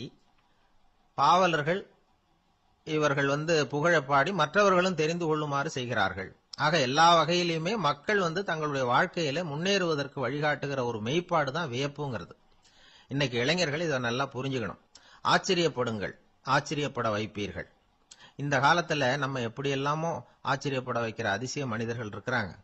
ஒரு ஆளை பிடிச்சி ஜெயிலுக்கு கொண்டுட்டு வந்தாங்க. சிறை அதிகாரி அவனை ரொம்பவும் ஆச்சரியமா பார்த்தார். இவன் கேட்டான், ஏன் சார் அப்படி பாக்குறீங்க, நான் இப்ப இங்க வந்தது உங்களுக்கு ஆச்சரியமா இருக்கா அப்படின்னு கேட்டான். இதுக்கு சிறை அதிகாரி சொன்னார், நீ இப்போ இங்க வந்ததுல எனக்கு ஒன்னும் ஆச்சரியம் இல்லப்பா, ஏற்கனவே நீ இங்க இருந்து விடுதலை ஆகி போய் 6 மாசம் ஆச்சு, இவ்வளவு லேட்டா திரும்பி வர்றியா, அதுதான் எனக்கு ஆச்சரியம் அப்படின்னாராம். இது ஒரு வகையான ஆச்சரியம். ஆனா வாழ்க்கையில வியப்புங்கிறது ஒரு தேவைப்படுகிற மெய்ப்பாடு. ஆச்சரியப்படுவோம், ஆச்சரியப்பட வைப்போம். அப்படி இந்த உண்மையை புரிந்து கொண்டோம்னா நம்ம வாழ்க்கையில வெற்றி நிச்சயம். பிரிட்டிஷ் ஆட்சி நடந்துகிட்டு இருந்த காலம் 1920களின் கடைசி. அப்போ நடந்த ஒரு உண்மை நிகழ்ச்சி இது. ஒரு கல்யாண மாப்பிள்ளை ரயில்ல இறங்க போறார். அவரை வரவேற்க ஒரு ராஜ குடும்பமே காத்துக்கிட்டு இருக்குது. மங்களூர்ல இருந்து வந்து இறங்குற அந்த மாப்பிள்ளை யார் தெரியுமா? ஒரு நாய். உண்மைதான், அந்த நாய்க்கு தான் கல்யாணம். சுதேசி சமஸ்தானத்து மன்னர்கள்ல ஒருத்தர் ஜூனாகட் மகாராஜா. அவரோட வளர்ப்பு நாய் ரோஷனாரா. அதுக்கு கல்யாணம் பண்ணி வைக்கணும்னு ஆசைப்பட்டார். மாப்பிள்ளை தேடினார். மங்களூர் மகாராஜாவோட வளர்ப்பு நாய் ஒன்று இருந்தது, பேரு பாபி. இது ரெண்டுக்கும் கல்யாணம் நடத்த முடிவு பண்ணார். திருமணத்துக்கு வேண்டிய எல்லா ஏற்பாடுகளையும் பண்ணுங்க அப்படின்னு உத்தரவு போட்டார். ஆயிரக்கணக்கான அழைப்புதழ்கள், பல சமஸ்தான மன்னர்கள், ஜமீன்தார்கள், பிரிட்டிஷ் அதிகாரிகள், பெரிய பணக்காரங்க, இப்படி நிறைய பேருக்கு அழைப்புதழ்கள் அனுப்பி வச்சாங்க. பத்திரிகையை பார்த்தவங்க எல்லாம் திகைச்சு போயிட்டாங்களாம். இருந்தாலும் என்ன பண்றது, ராஜாவே அழைக்கிறார், போகாம இருக்க முடியுமா? அந்த சமயத்துல நாட்டின் கவர்னர் ஜெனரலா இருந்தவர் இர்வின் பிரபு. அவருக்கும் ஒரு பத்திரிகை போயிருக்குது. வாங்கி பார்த்ததும் அவருக்கு பயங்கர எரிச்சல். உடனே குப்பை தொட்டியில போட்டுட்டாராம். மாட்சிமை தங்கிய பிரிட்டன் சக்கரவர்த்தியின் பிரதிநிதியான தன்னை கேவலம் ஒரு நாயின் திருமணத்துக்காக அழைக்கிறதா அப்படின்னு அவருக்கு ஆத்திரம். இருந்தாலும் கல்யாணம் பிரமாதமா நடந்துதான். கல்யாணத்தன்னைக்கு பொண்ணுக்கு ஸ்பெஷல் குளியல், தண்ணீருக்கு பதிலாக வாசனை திரவியங்கள், பன்னீர், குளிச்சதுக்கு அப்புறம் அலங்காரம், வைர மாலை, முத்து மாலை, ஏகப்பட்ட அலங்காரம். மாப்பிள்ளையை அழைக்கிறதுக்கு ரயில்வே ஸ்டேஷன்ல ராஜ குடும்பமே காத்துக்கிட்டு இருக்குது. அவங்களோட வளர்ப்பு நாய்கள் 250. அத்தனை நாய்களுக்கும் பட்டு துணி போத்தி இருக்குது. முத்து வடங்கள் அணிவிச்சிருக்கிறாங்க. எல்லாம் ராஜ நாய்கள். அதுகளையும் வீதியில நடக்க விடலையாம். அதுகளை சுமந்துகிட்டு போக அலங்கரிக்கப்பட்ட யானைகள் காத்துக்கிட்டு இருக்குதாம். மாப்பிள்ளைக்கு வரவேற்பு எப்படி தெரியுமா? அது நடந்து வர்ற பாதை பூரா ரத்தன கம்பளம் விரிச்சிருக்குது. 2 பக்கமும் ராஜாங்க அதிகாரிகள் கைகட்டி நிக்கிறாங்க. அரசு படை வீரர்கள் அணிவகுப்பு மரியாதை செலுத்துறாங்க. அந்த நாய் ராஜ மரியாதையோட நடந்து வருது. நகையெல்லாம் போட்டுக்கிட்டு வருது. திருமண மண்டபத்துக்கு சேருது. அங்க கல்யாணம் அமோகமா நடக்குது. இந்த திருமணத்தை முன்னிட்டு அந்த ஜூனாகட் சமஸ்தானத்துக்கு 3 நாள் விடுமுறை வேற. கல்யாணத்துக்கு வந்திருந்தவங்களுக்கெல்லாம் ஏக தடபுடலா விருந்து, நாட்டியம் எல்லாம் பிரமாதமா நடந்துதான். இந்த கல்யாணத்துல கலந்துக்க வந்திருந்த மற்ற சமஸ்தானத்து மன்னர்கள், திவான்கள், அரச குடும்பத்தினர், இப்படி அவங்க 700 பேராம். அவங்க வந்து போறதுக்காக விசேஷ ரயில்கள்லாம் வேற விட்டுருக்காங்க. கல்யாணம் முடிஞ்சதும் அந்த நாய் தம்பதிகளோட பெரிய பெரிய மன்னர்கள்லாம் ஒன்னா உட்காந்து சாப்பிட்டாங்களாம். ஏர் கண்டிஷன் அறையில அந்த தம்பதிகள் கொஞ்ச காலம் வாழ்ந்திருக்கிறாங்க. கொஞ்ச நாள்ல மாப்பிள்ளைக்கு மரியாதை குறைய ஆரம்பிச்சுட்டுது. வெளியில துரத்தி விட்டாங்களாம். அந்த பெண் நாய் மட்டும் ராஜ போகங்களை அனுபவிச்சு வந்துதான். இந்த கல்யாணத்தை பார்த்துட்டு தொடர்ந்து மற்ற சமஸ்தானத்து மன்னர்களும் நாய் திருமணங்கள் நடத்த ஆரம்பிச்சுட்டாங்களாம். இது உண்மையில நடந்திருக்குது. இப்படி அது இருக்கட்டும். இப்ப நம்ம கதைக்கு வருவோம். ஒரு ராஜாவுக்கு ரொம்ப நாள் கழிச்சு ஒரு குழந்தை பிறந்துதான். அரண்மனை ஜோசியரை கூப்பிட்டு இருக்கார் ராஜா. ஜோசியரே, என் மகன் வருங்காலத்துல சிறந்த வாழ் வீரனா வரணும்னு ஆசைப்படுறேன். வருவானாங்கிறத கொஞ்சம் பார்த்து சொல்லுங்களேன் அப்படின்னாராம். ஜோசியர் சொன்னார், மன்னா, உங்க புள்ள வாழ் வீரனா வர்றது கஷ்டம். ஆனா அவரும் உங்களை மாதிரியே நாய்க்குட்டிகள் பேர்ல பிரியமா இருப்பார். அதுகளுக்கு கல்யாணமும் பண்ணி வைப்பார் அப்படின்னாராம். அது எப்படி கண்டுபிடிச்சிங்க அப்படின்னு கேட்டிருக்கார் ராஜா. அரசே, உங்க பிள்ளைக்கு வாழ் மேல உள்ள பிரியத்தை காட்டிலும் நாய் மேல உள்ள பிரியம் அதிகம்ங்கிறதுக்கான அறிகுறி இப்பவே தெரியுது. நல்லா கவனிச்சு பாருங்க. அவரு வாழ் வாழ்னு கத்துறாரு அப்படின்னாரு. கவனிச்சு பார்த்துட்டு அப்படி எனக்கு காதுல விழலையே அப்படின்னாராம் மன்னர். அதனாலதான் சொன்னேன், அவர் கத்துறது வாழ் வாழ்னு கத்தல, வள்ளு வள்ளுன்னு கத்திக்கிட்டு இருக்கார். அதனாலதான் அப்படி சொன்னேன் அப்படின்னாராம் அரண்மனை ஜோசியர். இருட்ட கண்டா பயம் உண்டாவதே, அது ஏன்? இப்படி ஒரு கேள்வியை ஒரு பெரியவர்கிட்ட கேட்டாங்க. அதுக்கு அவர் பதில் சொல்றார், மனிதனுடைய ஆதிகால வாழ்க்கையில தொற்றி கொண்ட பயம் இது வேரூன்றி இருக்குது, இன்னமும் போகல. 50,000 வருஷங்களுக்கு முன்னாடி மனுஷன் குகைகள்ல வாழ்ந்தான். பகல்ல பயம் இருக்காது. ராத்திரியில மிருகங்கள் தாக்கும், கொல்லும், நிம்மதியா தூங்க கூட முடியாது. அதனால இந்த மனுஷனுக்கு இரவுன்னா மரணம், பயம் அப்படின்னு பழகி போச்சு. மனிதர்களுடைய எல்லா மனசையும் சேர்த்து மொத்தமா ஒரு மனசு உண்டு. மனிதர்களுடைய நினைவு இந்த மொத்த மனசுல பதிஞ்சிருக்கு, பரவுது. இந்த மொத்த மனசுல இருட்டு பற்றிய பயம் பதிந்து நீடிக்குது அப்படிங்கிறார் அவர். இந்த காலத்துல இரவை பகலாக்கிறதுக்கு எவ்வளவு விளக்குகள்லாம் வந்தாச்சு. ராத்திரியிலேயும் மிருகங்கள் தாக்குங்கிற நிலைமை இல்ல. பாதுகாப்பான வீடுகள், விலங்குகளும் விலகி போயிட்டு விலங்குகள்லாம் விலகி போயிட்டு வீடுகளும் பாதுகாப்பா இருக்குது. சரி, இருந்தாலும் அந்த பழங்கால பயம் இருட்டு பயம் இன்னமும் மனுஷனை விட்டு போகல. இன்னொரு விஷயம் என்னன்னா, இருட்டில இருந்து வெளிச்சத்துக்கு வராத மனிதர்கள் இன்னைக்கு அதிகம். ஒரு ஆளு ஆத்துக்கு மீன் பிடிக்கிறதுக்காக போனான், இன்னும் விடியல, அதுக்குள்ள வலையை எடுத்துட்டு கிளம்பி போயிட்டான். வெளிச்சம் வர்றதுக்கு முன்னாடியே போய் சேர்ந்துட்டான். விடியற வரைக்கும் என்ன பண்றது, சும்மா கரையிலேயே உட்காந்து காலை ஆட்டிட்டு இருக்கிறான். காலில் ஏதோ ஒரு சின்ன மூட்டை தட்டுப்பட்டது. இருட்டுல அது என்னன்னு சரியா தெரியல. மூட்டைக்குள்ள சின்ன சின்ன கல்லா நிறைஞ்சி இருக்குது. சும்மா பொழுது போகணுமேங்கிறதுக்காக இவன் அந்த மூட்டைக்குள்ள இருந்து ஒவ்வொரு கல்லா எடுத்து ஆத்துல வீசிக்கிட்டு இருக்கிறான். விடியற வரைக்கும் வேற வேலை இல்லைங்கிறதுனால எப்படி செஞ்சுக்கிட்டே உட்காந்துருக்கிறான்.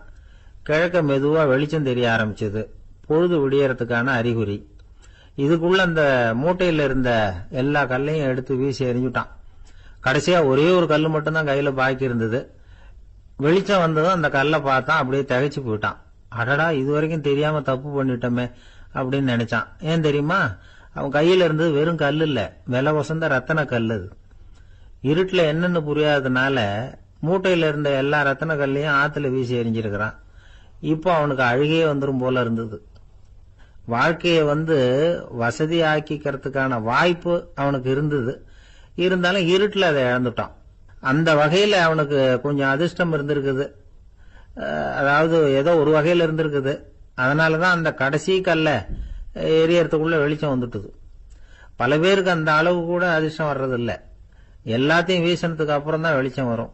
என்னன்னு விவரம் தெரியாமலே எழுந்திரிச்சு வந்துருவாங்க. வாழ்க்கைங்கிறது ஒரு பெரிய புதையல். அதை புரிஞ்சிக்காம மனுஷன் அதை வீசி எரிஞ்சுக்கிட்டு இருக்கான் அப்படிங்கிறது தான் பெரியவங்க கருத்து. சில பேருக்கு புரிஞ்சுக்கிற நேரம் வரும், அதுக்குள்ள வாழ்நாள்லாம் ஓடி போயிருக்கும். அதுக்கப்புறம் என்ன பண்றது? நம்மால் ஒருத்தன் கையில ஒரு சின்ன பையோட வந்துகிட்டு இருந்தான். பை உள்ள ஏகப்பட்ட நகைகள், ரத்தன கல் எல்லாம் இருக்கு. வந்துகிட்டு இருந்தவன் திடீர்னு அந்த பைய அப்படியே ஒரு குளத்துல வீசி எறிஞ்சுட்டான். மகான்கள் தான் இப்படி பற்று இல்லாம இருப்பாங்க.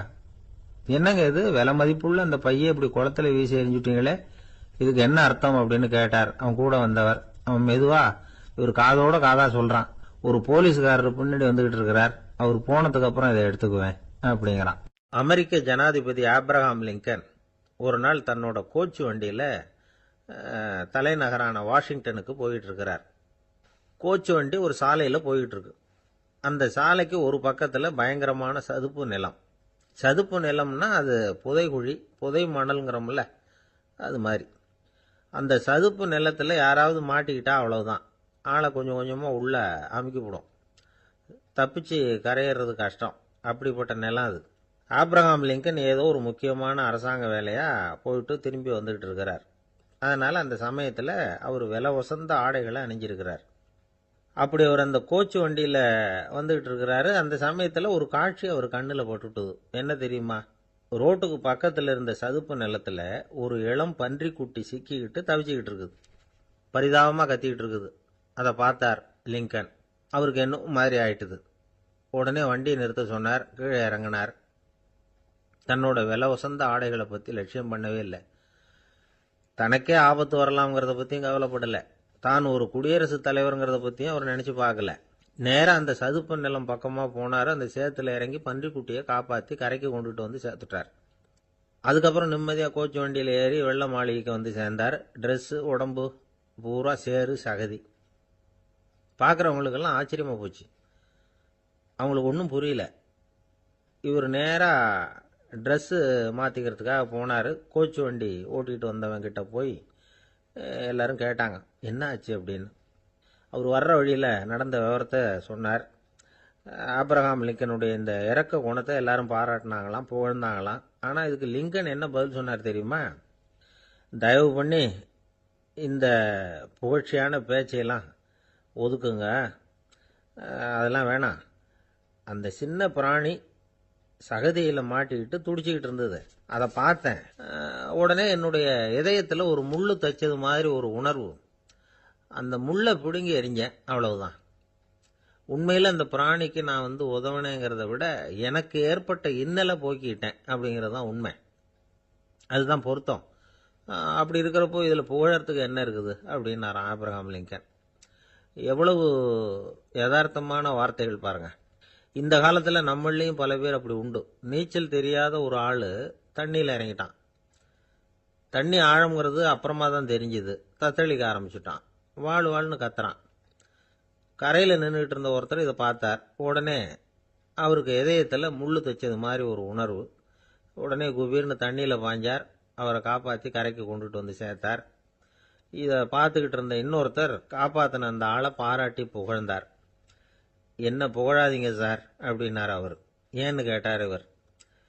நான் அந்த ஆளை ஏன் காப்பாற்றினேன் தெரியுமா? அவன் நேற்றுக்கு என்கிட்ட 300 ரூபா கடன் வாங்கியிருக்கிறான். இவன் தண்ணியில் போட்டான்னா நான் கொடுத்த கடனும் தண்ணியில் போடும். அதனால தான் விழுந்து காப்பாற்றினேன் அப்படின்னா அந்த ஆள். ஒரு காடு, அங்கே புத்தர் அவர் பாட்டுக்கு நடந்து போய்கிட்டே இருக்கிறார். அவருக்கு பின்னாடி ஒரு குரங்கு, அதுவும் தொடர்ந்து வந்துக்கிட்டே இருக்குது. புத்தர் திரும்பி பார்த்தார். குரங்கு அப்படியே குதிச்சு உயர எழும்பி ஒரு கிளையில் போய் உக்காந்துது. ஏன் இப்படி பண்ணுறேன்னு கேட்டார் புத்தர்.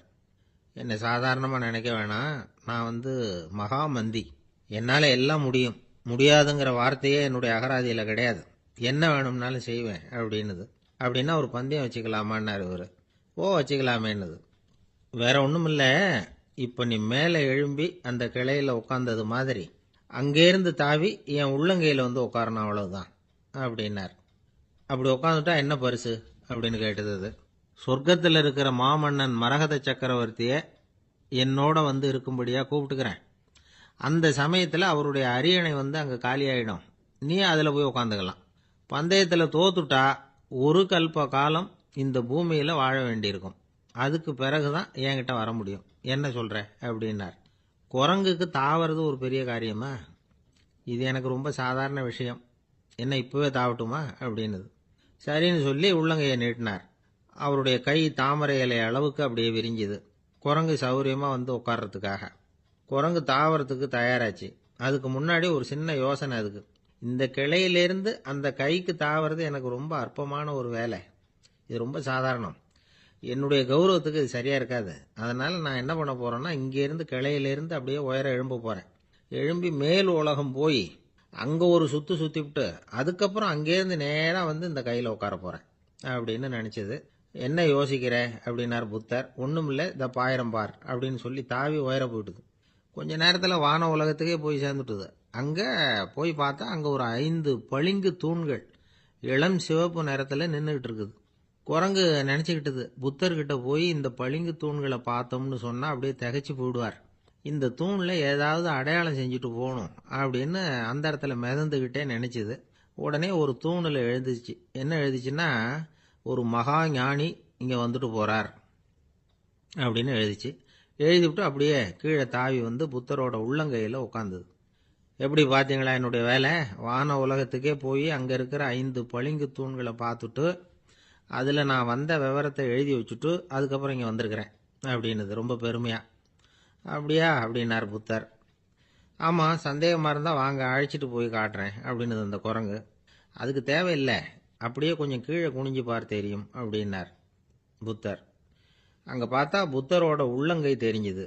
நல்லா உத்து பார்த்துது. அவரோட ஒரு விரல்ல அது எழுதிய வாசகம் தெரிஞ்சுது. குரங்கு யோசனை பண்ணிச்சு, அப்படின்னா வானத்தில் நான் பார்த்தது புத்தரோட விரல்களா அப்படின்னு யோசிச்சுது. இதை புரிஞ்சுக்கிட்ட உடனே அந்த குரங்கோட கர்வம் அழிஞ்சு போச்சான். நம்ம மனசு தான் இந்த குரங்கு. மனம்ங்கிறதும் ஆணவம்ங்கிறதும் ஒரு நாணயத்தின் 2 பக்கங்கள்.